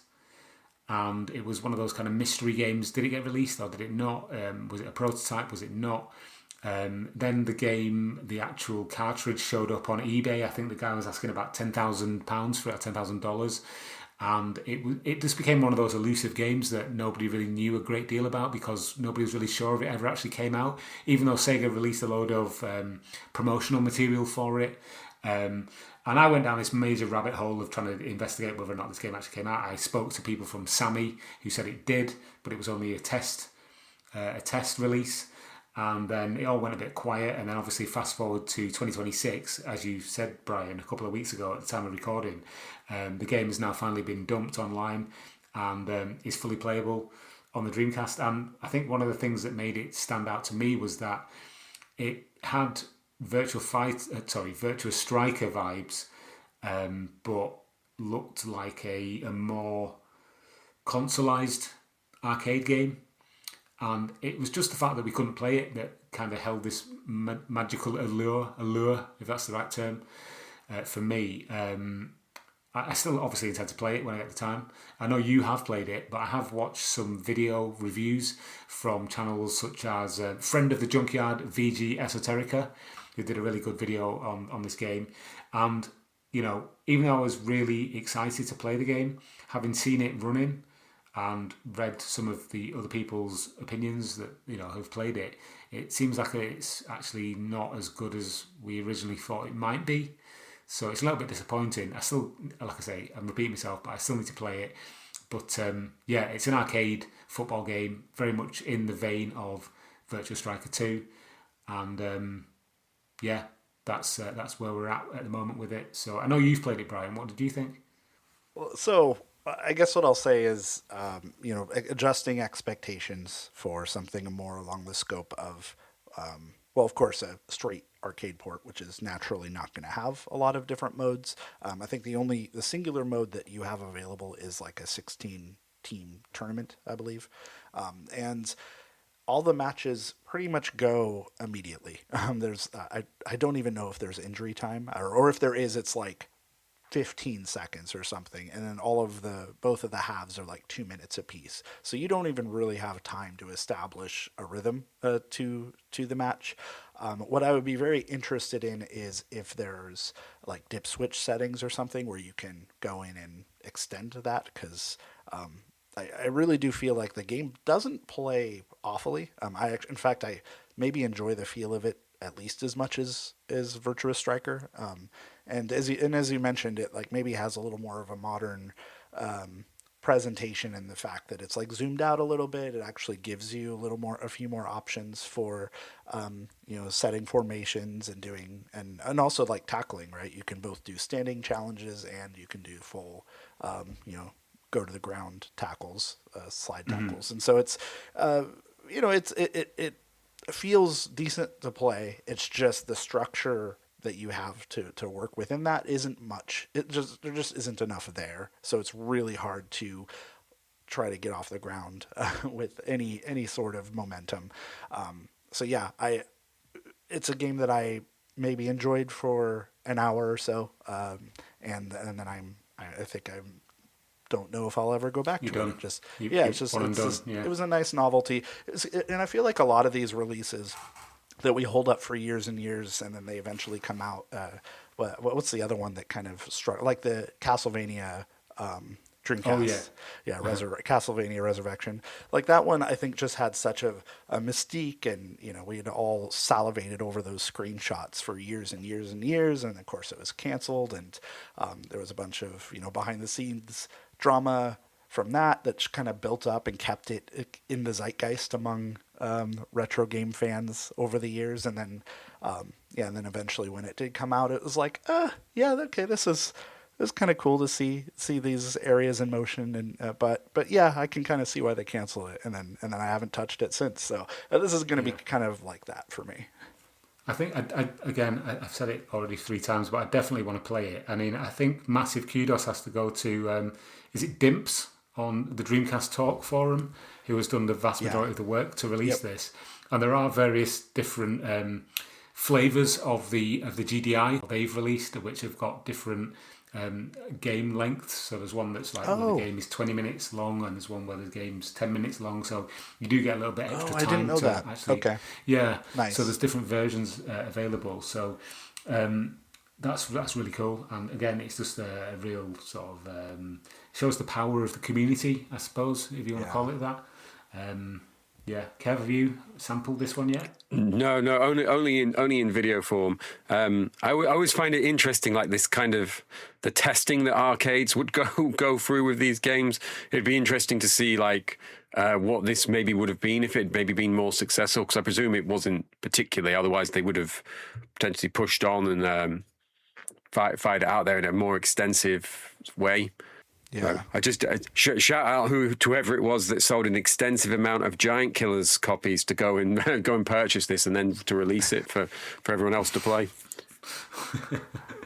You know what? Thanks for mentioning the that they have released different versions with extended half or match times, because that I think would make a huge difference. I know I played through like an entire tournament equivalent, and I feel like most of the matches just ended in a draw and then went to PKs because there just wasn't enough time for either side to score. So I'll have to maybe I'll revisit, give it a fairer shake by playing the 20-minute version or whatever. But even then it does feel shallow. Like it doesn't feel like there's kind of like Virtua Striker. There's only so much depth there with the 3-button layout, and there's the AI is not. There's no sophistication as far as players running through to get a through pass or anything like that. I think it's the AI seems very sporadic, or just very, and maybe it's even just simple is maybe a better way to put it. But it's a curiosity, and I'm glad it is has been released to the world. And so big props to Dimps for putting in the work on that for sure.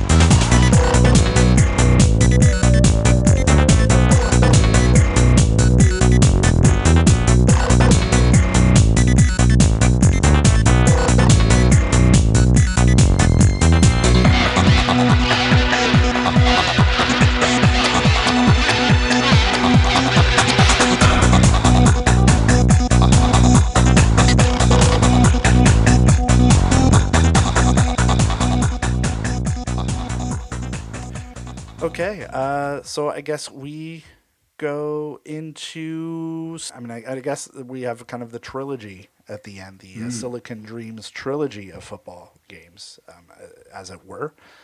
Let's talk about, I think it was the very first one that released, and that is Sega Worldwide Soccer 2000.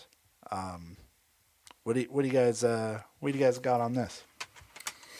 Well, there's a running theme here, which is my disappointment, and this game is no different. I remember when I first saw this on a shop shelf, not too long after I'd bought my Dreamcast, I saw the Sega Worldwide Soccer brand. I had no idea this game was coming out, and I saw it on a shop shelf, and I was like, I need this game, because of course I was harking back to the games on the Sega Saturn and how good they were, and I was expecting something like that on a Dreamcast, and I was just mind blown. Amazing. I can't believe this game is here. It's in front of me on a shelf.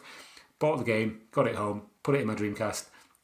As soon as the game started, I was like, hang on a minute, something's wrong here. This is World League Soccer, which is a game that was released on the PlayStation, on the on the Saturn, and on the N64 and the PC, in various guises over the years. And it's not a bad game. World League Soccer is a very competent alternative to things like FIFA or Actua Soccer or any of those other 32-bit era games. But it's not what I was expecting. I wasn't expecting Sega Worldwide Soccer to basically be World League Soccer with a nice visual upgrade. And that's basically what it is. So I was, disappointed. I mean, it still plays okay, as do all of the games that we're going to talk about in this trilogy, as you alluded to there, Brian. But it just wasn't what I was...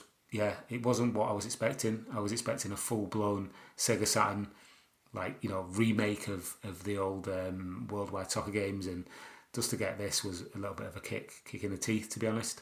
It's still, like I say, it still plays well. It's a very competent football game. It does everything you expect, but it's just not Sega Worldwide Soccer, is it? So yeah. Yeah, what do you think, Kev? Or at least I guess the first one. It sounds to me that Tom was almost sick as a parrot there, which you might think that's weird terminology, but that's what it said on the back of the box that you will be if you don't pick up this game. Like Tom says, if this came out and it was called World Dreamcast League Soccer, I think I would maybe put it a point higher than I have. I have exactly the same kind of analogy that it was. You're like, yes, this is one of my favourite games, Sega Worldwide Soccer, and then it's not that. It's like, wait a minute, this is not the it's like when you want the old meme about I want chips, but we have chips at home. It's like, well, we've got World League Soccer at home, and it's like that's not Sega Worldwide Soccer. That's World League Soccer. It's such a strange decision from Sega, isn't it? I feel like 90% of the conversations me and Tom have on these podcasts lead back to why would they do this? Because I feel like we've had this 3 or 4 times throughout the years, but it doesn't make any sense to me that they took their brand and they put it on a different company's game, because then it is just confusing to both audiences. Yeah, I mean, if they just come out and called it World League Soccer Dreamcast Edition. Then, or 2000 or so, yeah, exactly. It would be fine, but to put the brand name of such a revered and respected football franchise onto this game, and it's not Worldwide Soccer. What are you doing?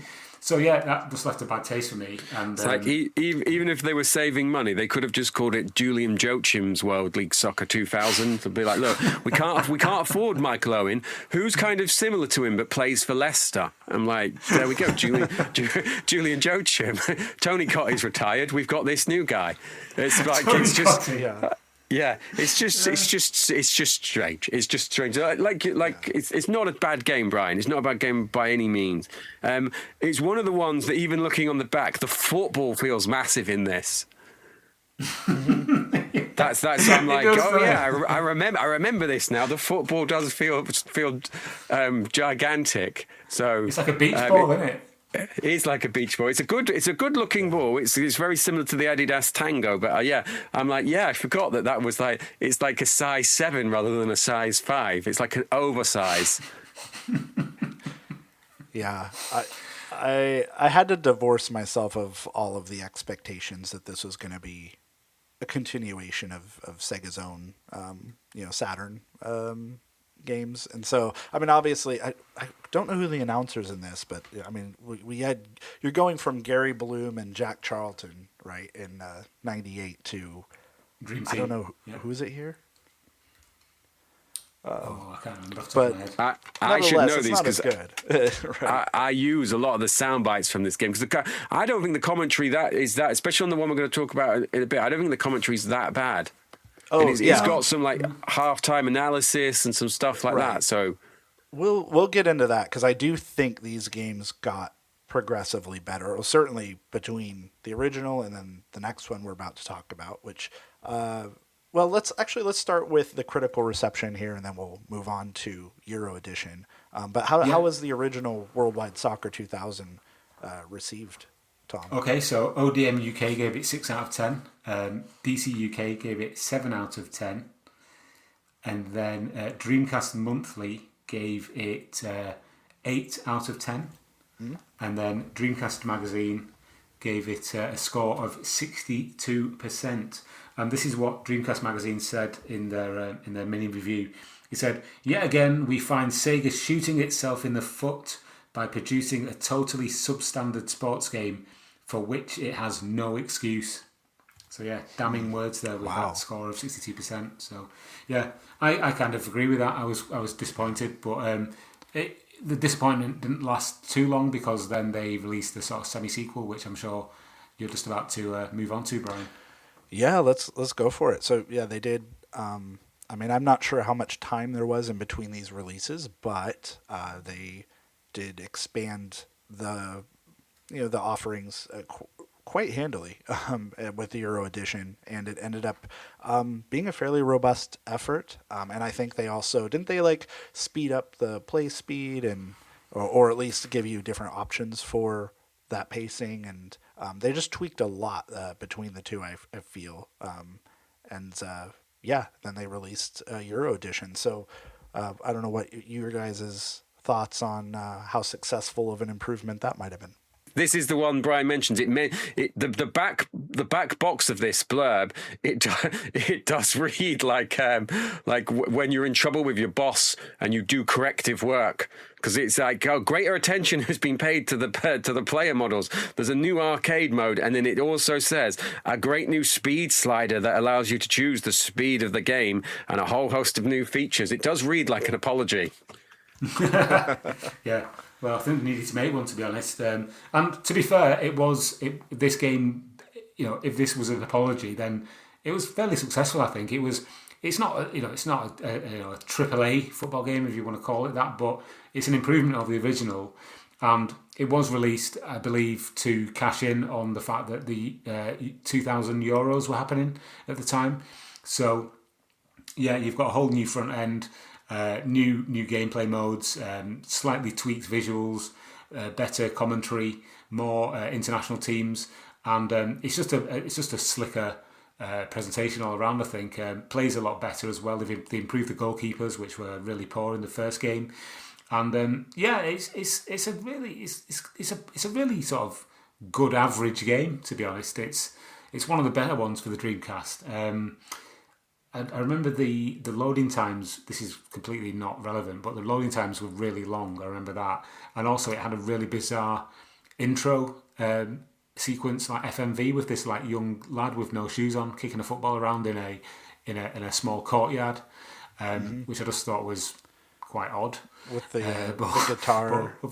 The Spanish guitar riff. That's it. Yeah, you know exactly what I'm talking about. Oh, yeah. I love that intro, honestly. And then he kicks the ball around the world. Yeah. Why does that stick in the memory? It's bizarre, that, isn't it? But yeah, it was a good upgrade. I mean, it was less than a year after the first one came out, so I think they knew that they cocked up a little bit with the first one. But they kind of improved it in every way imaginable. To be honest, still one of the better games on the Dreamcast, I think, football wise.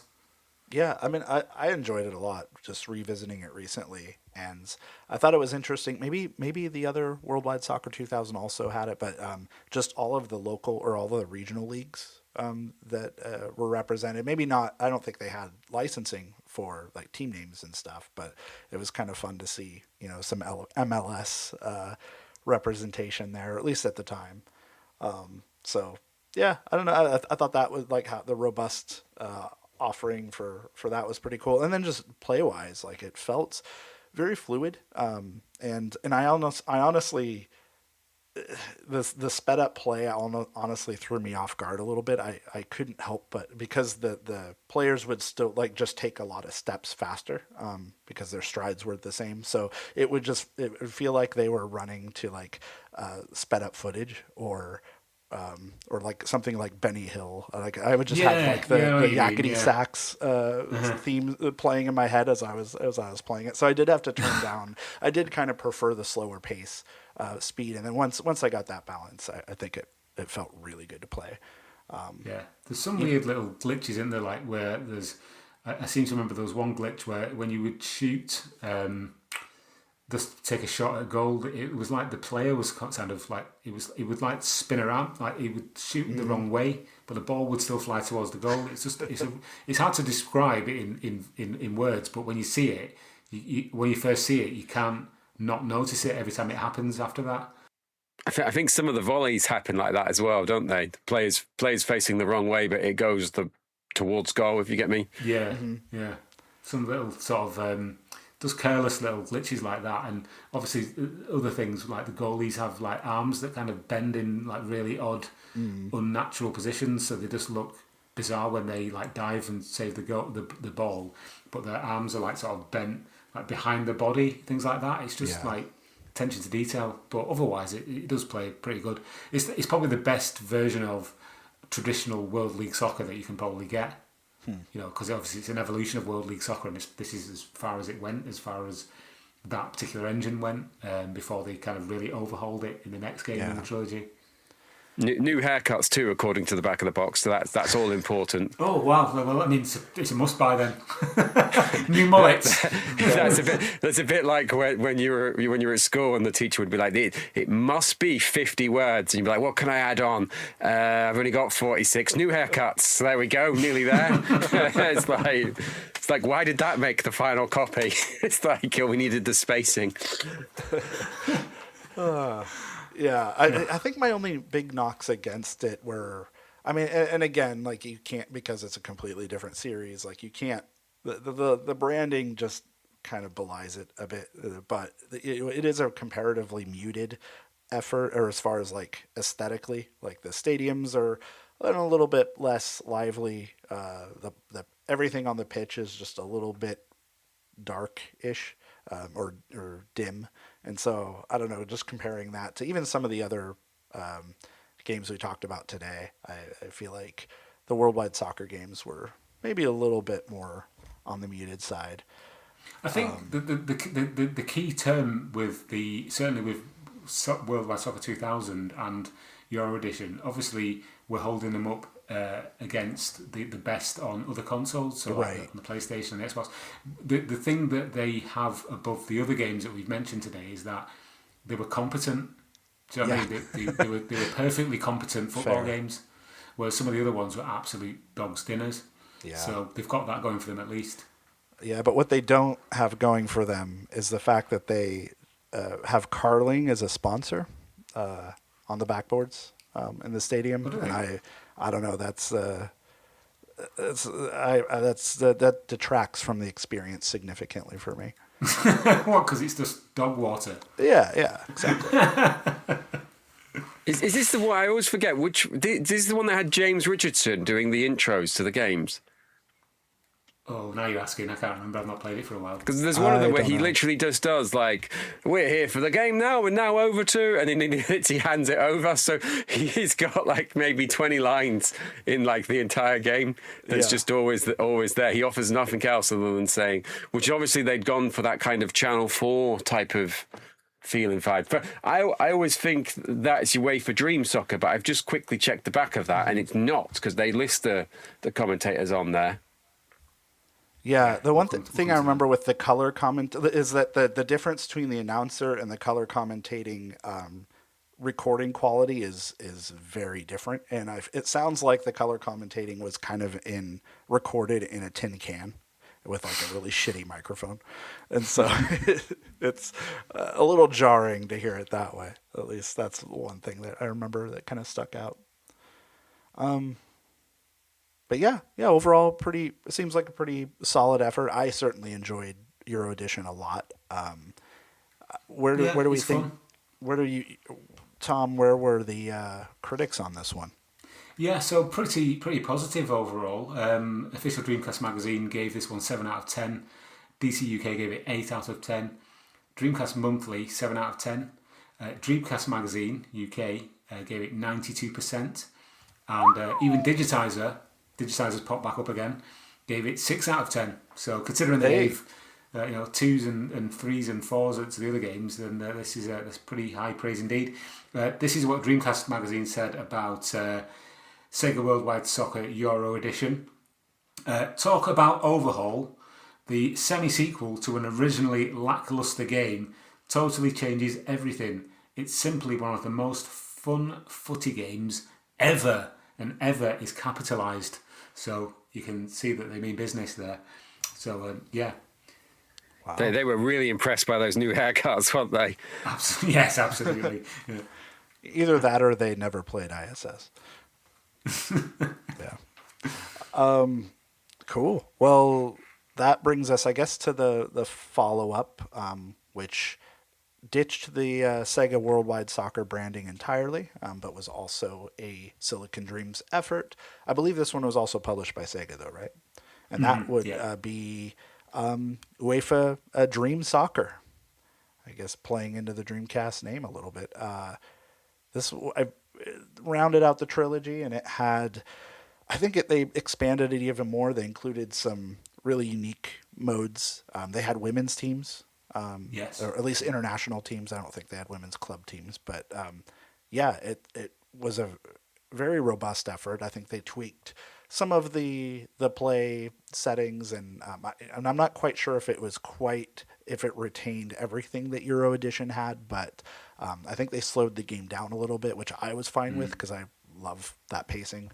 But yeah, this was released as kind of the capstone final version of what Silicon Dreams was, at least for the Dreamcast, what they had been building to. So yeah, what are your thoughts on this one? Yeah, I think so. You can kind of see where the evolution goes from Sega Worldwide Soccer 2000 to Euro Edition, and then finally to Dream Soccer. And you're right, Brian. What they did in Dream Soccer is they wanted to make it, even though it has different distinct play modes like arcade mode and simulation mode, they increased the size of the pitch. They slowed the gameplay down. I think they redid the player models as well, made them more realistic. Is not the right term, but less. Yeah. Less sort of hunched over like they were in the first two games. They're more elongated and a little bit more realistic. As you alluded to, they did add female teams to the international collection of playable teams there. It's a more kind of reserved take on football. It's less like ping-pongy, arcadey that the other two are, and it's about as far. It's a little bit further away from. Whereas the first two games on the Dreamcast were very much taking the original World League Soccer and basically just improving the visuals, and it still really kind of played the same game at heart. Yeah. With Dream Soccer, I think they actually put some effort into changing the gameplay slightly as well. So the animations have been updated. Mm-hmm. The commentary team is completely different. As I said, you've got completely off-the-wall kind of collection of arcade modes and score attack modes and winner stays on modes and all these other kind of variations on traditional football. And I think it works. It's for me, out of the three, it's certainly the best, I think. But that's just my opinion. And I think it was third time lucky really for Silicon Dreams here with this one. Yeah, what did you think, Kev? Yeah, I am a fan of this. It's got its issues or its rough edges. I feel like my role on this has become reading things off of game cases, but it says internet connectivity to Sega's Dream Arena. Now, I never played this at the time, but I'm now like, I wonder what that was. I wonder if there was squad updates or you could download or upload goals, or because there was definitely not online multiplayer, was there? No, there wasn't. So yeah, it's like it was like small iterations happening, weren't they? So throughout this series, and you can see that. Yeah, definitely. And I also got a kick out of the new announcing, because I feel like the main announcer was very enthusiastic about the action happening on the pitch. But, it's Alan Green, yeah. Alan Green. He'd be excited at a bus stop, Alan Green. Would be how I'd describe him.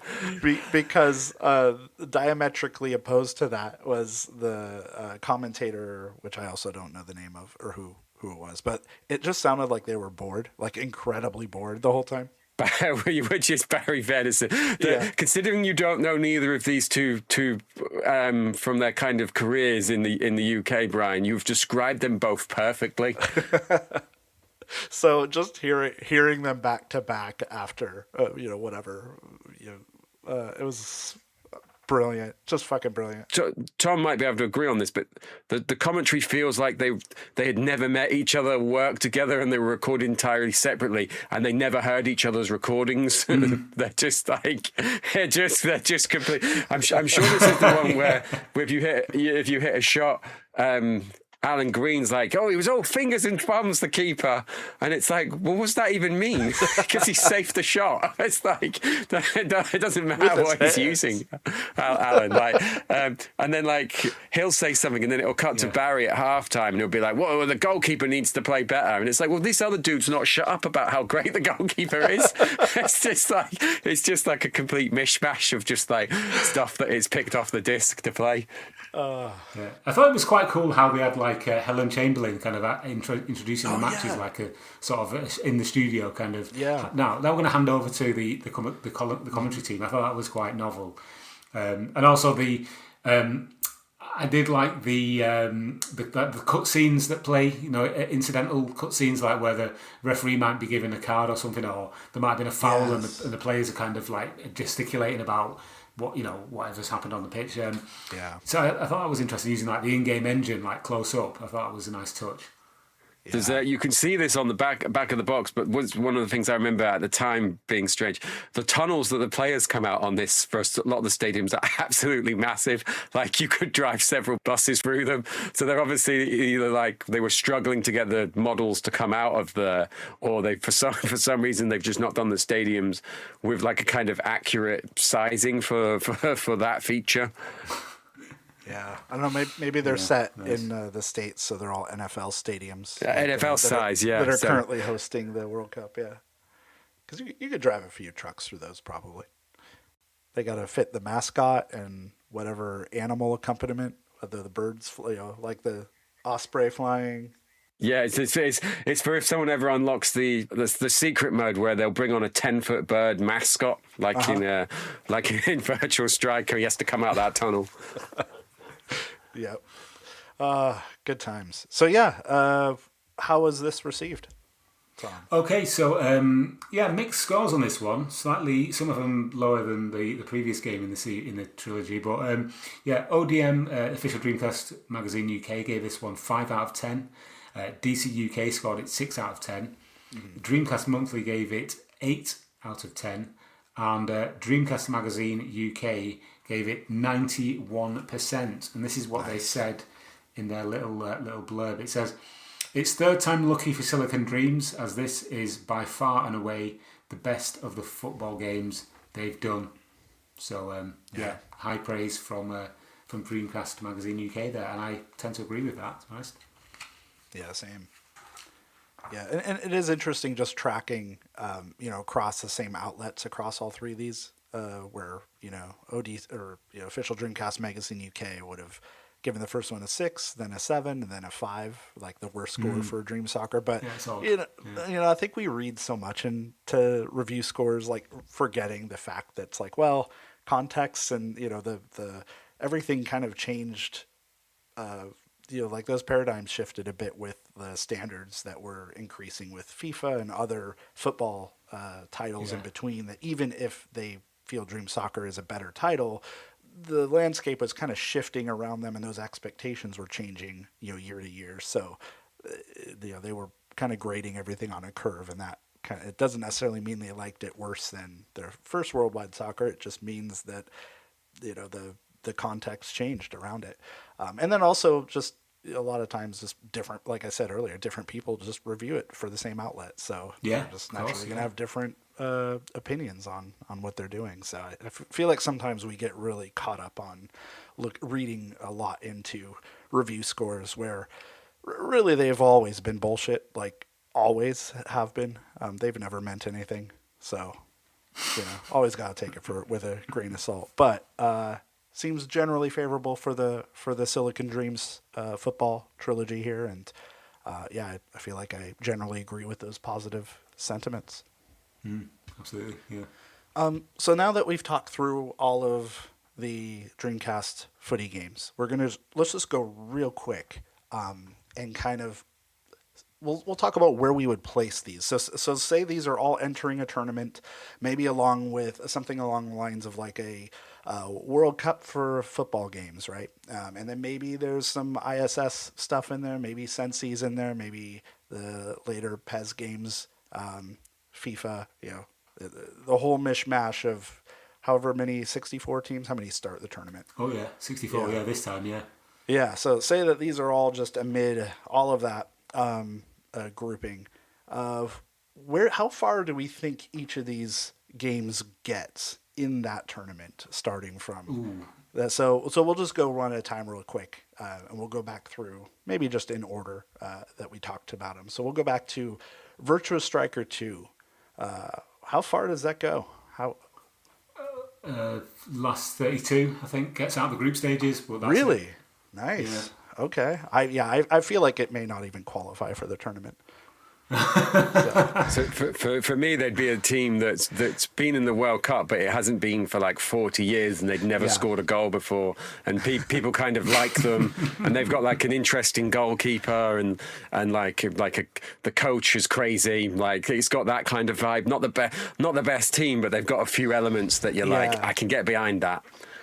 Yeah, and if you get them on the right day against the right like matchup or formation, they'll just do surprisingly well against that. Yeah. So are we all giving a verdict on each one, or are we just going to give one verdict? Yeah. Oh, this is just for fun.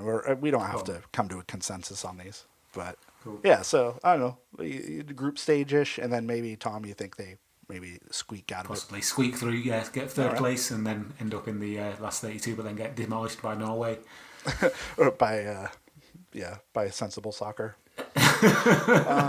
All right, and then how about Striker Pro 2000, as it was known in North America, aka UEFA Striker in PAL territories? Probably another third place in the groups, but not good enough to get out of the groups. So just to the group stages, yeah. For me, there'd be a team that was expected to qualify and then loses in the playoff before getting to the World Cup. Oh, really? Right, okay. So yeah. Kind of like Italy, I guess. Yeah. I mean, I don't know. I don't know if they have the lofty reputation in history of success that Italy would have. But maybe, who knows?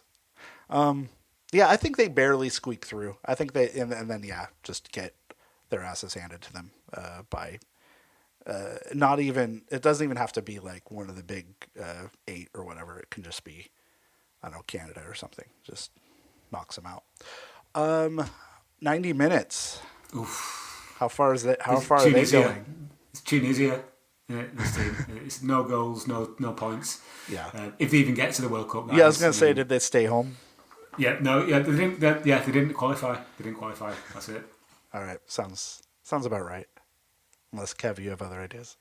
Yeah. In the if anyone remembers FIFA Road to World Cup, like '98, the mode that had the full extensive mode. These are like Tahiti or Western Samoa. They're the team that Australia beat 27-0.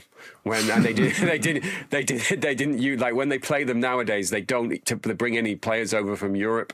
They use like fringe guys and guys from the A-League or whatever it's called, because they're just so far ahead of the competition there. So does European Super League fare better? I think European Super League qualifies for this fictional World Cup, but they finished bottom of their qualifying group and just have no points. Right. They might be closer to it, but last time Congo qualified, they were Zaire, and they had the moment where they were getting beat by Brazil when Brazil had a free kick, and the referee blows the free kick for Brazil to take it, and the Zaire guy comes stealing out of the wall and pulls the ball away. It's a very famous clip, and then the ref books him, obviously, and he looks at him dismayed, like, it's like, dude, if that was a rule, do you not think someone else would have tried it by now? It's just a race to the ball as soon as the whistle's blown. Like, I think European Super League would be like that. It would have a meme moment that is remembered forever. Oh. Was that in the '94 World Cup? Something like that? I want to say it was 70, wasn't it? It was, it yeah, 70? I want to say it was 1970. Yeah. All right. That makes sense. Okay, I don't know if we can quite rank Giant Killers and J.League Pro Soccer Club the same way. I don't know. I'm okay with these, like, maybe being part of I don't know, their own separate tournament or something. Like the Rugby World Cup or something. Yeah, they're just a completely different sport. Beach soccer. Yeah. All right, how about Premier 11? Oh, well, I don't know, because they never really got the chance, did they? Maybe they could be like a micronation that doesn't even have a football stadium or pitch or anything. Like... what was that? Was that film, weren't there, where the guy went and he formed a football club in a micronation with Michael Fassbender? Was that the? Yes, that's the one. Yeah, that was I watched that on an airplane. I like that one. So maybe they could be like that because they never actually released or formed or whatever. I know we're going off on weird random tangents here, but why not? All right, so yeah, maybe they just, I don't know, do their own thing. Well, and also maybe they just weren't even formed at the time. Like, it was a nation that maybe got absolved or gained independence after a certain time. So it was way later. It actually wasn't around during this tournament. And so, yeah, maybe that's just the analog. All right, maybe we get our closest thing we have to heavy hitters here. Sega Worldwide Soccer 2000. Oof. I don't know. This is probably going to be another sort of third placer in it, and then not have enough points to get into the last 32. Maybe if you're thinking about all the other football games you mentioned that could possibly be in this fictional tournament, there's so many good football games that this just was really kind of registered as it. Yeah. Well, maybe we could cap it so it's like not every FIFA, not every Pro Evo is in there, but even still. It feels like if they were getting out the group stages, it's because for their third game they're playing a team that's already won twice and then has rested players, and then everyone's like, how have they got through? when you see them in the knockout stage. Yeah. Like Bosnia, something like that. Yeah, so there we go, Bosnia, something like Bosnia, yeah. So Worldwide Soccer 2000 is basically Bosnia, is that what we're saying? So, sure. We'd like to apologise if you are from Swindon, Southampton, or Bosnia, because we've been disparaging about all of those teams and places in this episode. Yeah, if we do actually have anyone listening from Bosnia, I do apologise. I have been to Sarajevo; it's a very nice place. So nothing personal. I feel like if Striker Pro or UEFA Striker got through the group stage, maybe I feel like Worldwide Soccer does, and maybe they even they probably don't get to the round of 32. I mean, the round of 16. I think they're eliminated off the bat. But what about Euro Edition? Possibly gets into the last 16, maybe at a push. Penalties. Don't know. England did it, so maybe this team, this outfit could do it.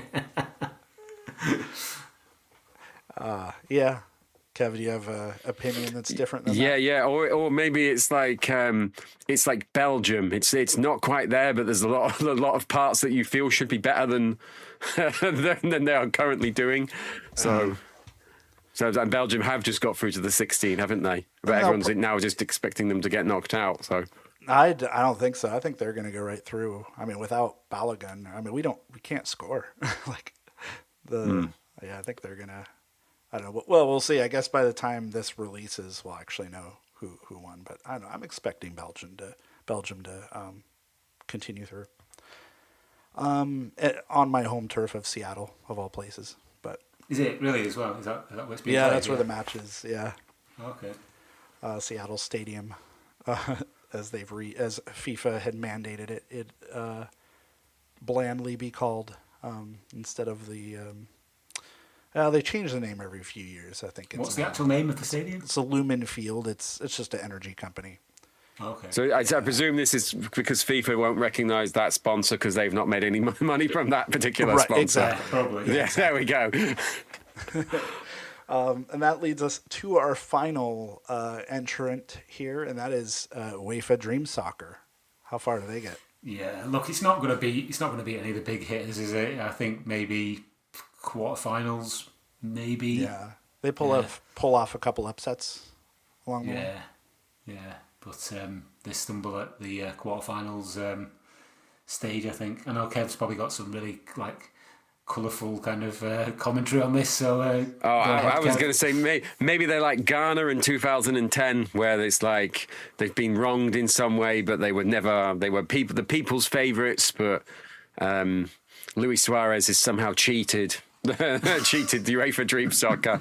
I don't know. I didn't have a flowery analogy there, but I felt pressured to come up with one on the spot. But it's better than mine. Yeah, it's like it's a good attempt, isn't it? Potentially doesn't have the individual quality, but it's got the a good coach, a couple of good players, a good system. Yeah. Like they'll trouble you at corners. They've got some big lads, so. They'll go home proud. Go home proud, yeah. And they'll be back next time. They'll rebuild, and they'll be back next time. Yeah, I mean, maybe they have a stout enough defense that they can create a few counter opportunities, and and that's probably just get this. Yeah.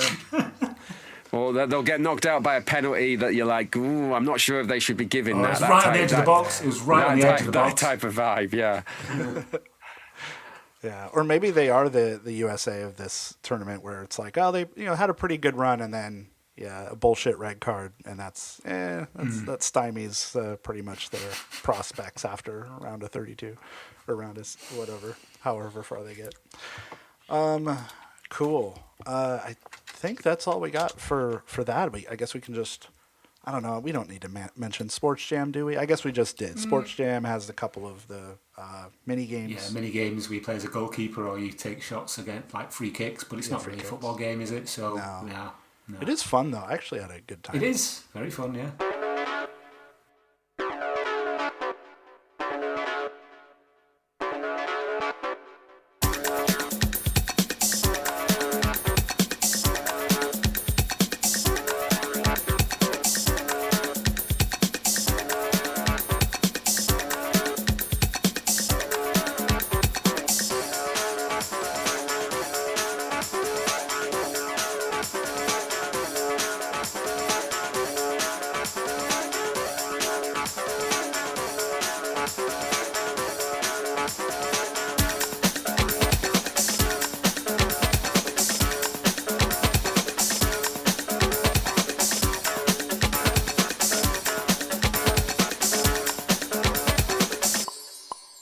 I guess we can go back to the meta on this, but who do you think is going to win the World Cup this year?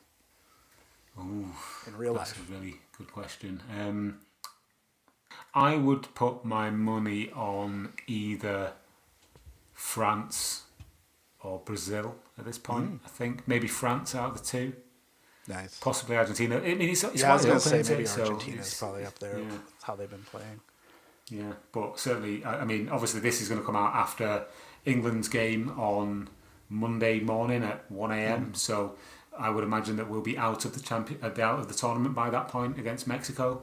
I'm happy to be proven wrong. I'd like England to go through, obviously, as an England supporter, but I don't think England are in the mix at all. So probably France or Argentina or possibly Brazil. Yeah.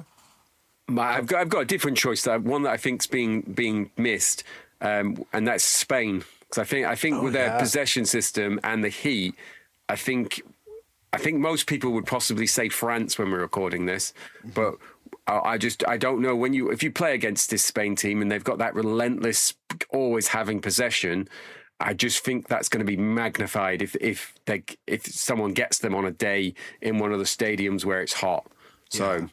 I know not every game has been like that, but I just feel like they're a team that they've not really impressed yet, but they've got talent there. They've got the pedigree, they've got the coaching, they've got the kind of philosophy, and they do look like they're getting stronger and stronger. Yeah, I'm trying to look at the weather forecasts for MetLife Stadium in New Jersey / New York. Well, New Jersey. It's and so because that's where the final is. So if they do get to the final.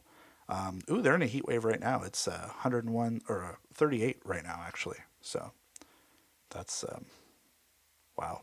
It looks like it'll be in the 80s. It'll be firmly, okay. So it's going to be, probably maybe it'll be around the 30s by that time. There'll be 6 hydration breaks that day then. There'll be more hydration break than match. It'll be like a 4-hour hydration break. Or they should just do a thing where they just wear like water bottles, or they're like those satchels that have filled with water. Like road cyclists wear them, don't they, when they go out? Yeah. And just have the straw coming out. Just do that. Like a camelback kind of thing. Yeah, I don't know what they're called, but I mean it functions like that basically. Or you could have. Like they can, how the ref they have to wear that stupid little camera behind their ear on the side of their head that just like does the ref cam a couple of times a match. They could just have like something like that, but has a fan attached to it that just blows. I'm quite into those cameras because if you notice, the refs then have a kind of rigging system on their shoulders that makes them all look like they're from actual soccer or another type of PS1 era style polygon game. I want to hear more about this fan device. It may not be that it would work for headers. I think that would kind of. At least you've thought about this. I mean, if the fan is strong enough, it might just tear the ball up a bit. Each team could have one designated header of the ball that doesn't wear the fan. I'm surprised they don't set it in an indoor stadium, I guess, because there are a few in this tournament that they could easily just have it. Well, they have the roof that kind of closes. Yeah. Oh well, or just have it in a place that's not going to be experiencing a heat wave, but who knows with global warming that could be literally everywhere. Maybe you'd have to go up to Vancouver or Toronto to have the best chance of avoiding it. All right, well, I think that is probably a good wrap. We can just go around and do a little bit of plugging for upcoming things. I'll start with Knott's VGE, Nottingham Video Game Expo. That is the 18th of July, which is a Saturday in about 2 weeks as we record this. And we're going to be there. We're actually all 3 of us plus several other people. I think, Harvey, James, Laws, and Lewis. Lewis, and Andrew, of course. I think. Yeah. So there's going to be more people around our little sort of booth that are from the actual editorial team than probably people that are going to come and actually speak to us. So if you see a big group of people standing around with Dreamcast Junkyard t-shirts on, that'll be us. And if you see us, come and say hello, because we'd like to say hello back and play some Dreamcast games with you. Yeah, I think we'll have at least 2 or 3 set up, and then I think we're going to try to do maybe some not tournaments is probably the right word, but do a little competitive play at the top of every hour for random games that we'll have set up on one of the units, and then we can. I got a few games I can contribute as prizes for those. All of them are 90 minutes championship football. That's the kicker. Yeah, I'm trying to think if Premier 11 has multiplayer. I think maybe it does. I'm not sure how to enact it. I'm sure, but at any rate, we could, because those matches with the default one are only 4 minutes long. That might be a pretty expedient way to do a full World Cup style tournament. But we'll be there and just say hi. And I don't know. I feel like we'll only have a couple of tables, so we're probably just going to be taking turns rotating around. I imagine we'll just be in wandering the expo, so we'll just be around. But yeah, come say hi. And what do we have? We have the collaboration with Video Games New York, VGNY. People have until the 8th of July to get stuff. I think we've got an incoming message that's about to take over the airwaves, possibly from somebody you might recognise from the past. Here we go. Listen up. I'm the guy who's gonna tell you how it is. Today we're at the point where we need to talk about some acronyms, specifically initialisms. DCJY, VGNY. What do these letters mean? Is this the New World Order?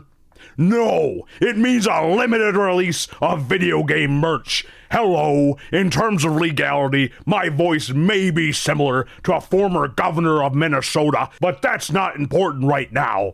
Let's talk about conspiracies. Let's talk about the cold, hard facts. Collaboration between the Dreamcast Junkyard and VGNY Soft. Custom VMU shells, a Dreamcast console shell, pins, keychains, and even a fully customized VMU. Well, let me tell you, you only have until the 8th of July to pre-order these items, so act accordingly. This merch will make you into a goddamn Dreamcast Junkyard fan for life. I ain't got time to say more, so I'm done. Sorry about the door, I got carried away. I'm Jesse Ventura. That's it. Yeah, that was pretty good, actually. Yeah. I mean, I grew up with him as a public figure. He's just kind of a fun guy. Let's see. Hold on. I'm actually going to go to the website.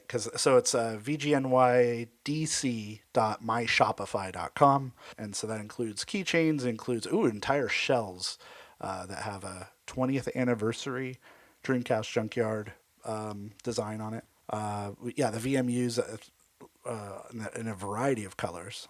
Yeah, amazing work from Video Games New York, designing these bespoke VMU shells and console shells and other merchandise, such as you mentioned there, the keychains and other pin badges, etc., just to celebrate the 20th anniversary of this very, not the podcast, but the blog that we're kind of associated with, the Dreamcast Junkyard. So amazing work from Dan and his team at VGNY. So thank you to those guys, and grab the stuff again, as Lewis says, while it's hot from the website. Very nice. All right, and then we got our patrons, and I'm gonna butcher some of these, but I both apologize and thank you in advance. But Wild Stallions, 1984, Crosswalk. Turd Ferguson, David SM, Matt Childs, Jason Luxton, Andrew, Casey Radio Man, Tom Charnock, I don't know who the hell that is, but Douglas Wright, Ty Guy, Gary Meacher, Anthony Harrop, I don't know. Your mom also sponsors the Dreamcast Junkyard, so thank you, Mom. Lee Sparks, Thomas Vergler, Wombat, Ross Kilgariff, Willis Alvey, N. Sanders, James B., Derek Pascarella, a.k.a. Team, Pizza Hotline, Lewis JFC, and Laws. Yeah, thank you, everybody. I do feel we've missed a trick not reading them out, like number 1, Wild Stallions, 1984, and then you would both cheer. Number 2, Crosswalk. Number 3, Turd Ferguson. Number 12, Your Mom. Boo. Yeah. Yeah. Number 20, Tom Charnock. Boo. Hiss. Cool. And then yeah, with the show notes here, it just says social media plugs and outro, which would be great if I knew all the stuff we were available on. I'll do that. I'm not on social media enough. No, I'm not either. But yeah, you can find us as a collective at the Dreamcast Junkyard. It's www.thedreamcastjunkyard.co.uk. Find us on X at the DC Junkyard. You can find us on Blue Sky. It's just the Dreamcast Junkyard. We're on everything as the Dreamcast Junkyard, weirdly enough. I'm also not on social media, so you can't find me, but you can find us all as a group just by searching the Dreamcast Junkyard. I know, Kev, you're on YouTube and Twitter and all that stuff. So do you want to give your? Yeah, I'm on Twitter, but I never post. I'm on Instagram, but I never post. I have a Facebook account I've not logged into in 6 years, but I am obsessed with 3 videos a week, Maceable channel, YouTube, Britain's foremost player of Premier Manager, Championship Manager 3, Championship Manager 99. There will be live streams throughout the summer. You could be one of the 12 people watching it. And who could turn down an offer like that? I know this is an audio medium, but I have promised that if we have a good season and on one of my streams, that I will squeeze myself into a small man's Perugia 1998 Nakata shirt. And I do not have the frame for that anymore. So what more reason could you have to come and cheer on? What's the channel called again? It's called Maceable. Maceable. Okay. Yes. Tune in, folks. Yeah, and I think I'm just on Blue Sky's Jet Brian Radio, and I don't know. I have a blog that I don't really update. I write maybe 1 or 2 articles a year, and that's. I love this. This is always the best part of the podcast. It's like, oh yeah, don't follow us. We're shit. Don't do jack shit. Well, nothing says disenchanted 35 plus. Like, I have social media, but don't come on it. Here's the thing. Much like the World Cup, the only way we get through this is to have as low of expectations as possible. That's true. So yeah. But yeah, what is it called? The Virtual Planet, I think is that blog. Cool. I'm done. So am I. I'm absolutely roasting. I had to close my window because the Sainsbury's man was making too much noise outside. Is he still there? He's still there. Yeah, it's a massive delivery. Bro, just wait for the podcast to come out. You don't have to listen out there. Brilliant. Well, thank you guys for joining. This has been a lot of fucking hell. This has been a great time and a lot of fun. I'll say that. But no, seriously, Kev and Tom, thank you for enduring the roasting heat and just the chaos of this World Cup, which honestly has been pretty fun to watch so far, I gotta say. My only regret is that I didn't make my own World Cup themed Dreamcast-based song for us to play for the outro. We could sing one. Is there a chant or something? We should do like a Dreamcast Junkyard football chant. Dreamcast. Yeah. Well, end it, Brian. End it. Yeah, we're done. 2 world soccers. There's only 2 worldwide soccers. There we go. That's one. That's like, and a pseudo worldwide soccer called Dream Soccer. The third one had a name change. And it had female leagues added, or international teams, and it was pretty good. Yeah, or for J.League, you're gonna sleep with your secretary. That's what the away fans could sing. So. With your shark, your sunglasses shark with guns. Yes, it can happen to you.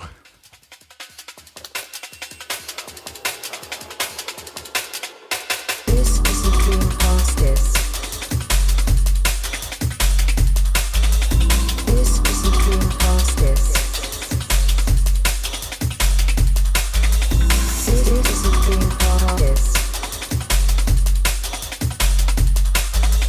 This is the Dreamcast disc. And is for use only on a Dreamcast unit. Playing this disc disc on a hi-fi or other audio equipment can cause serious damage to its speakers. Please stop this disc now.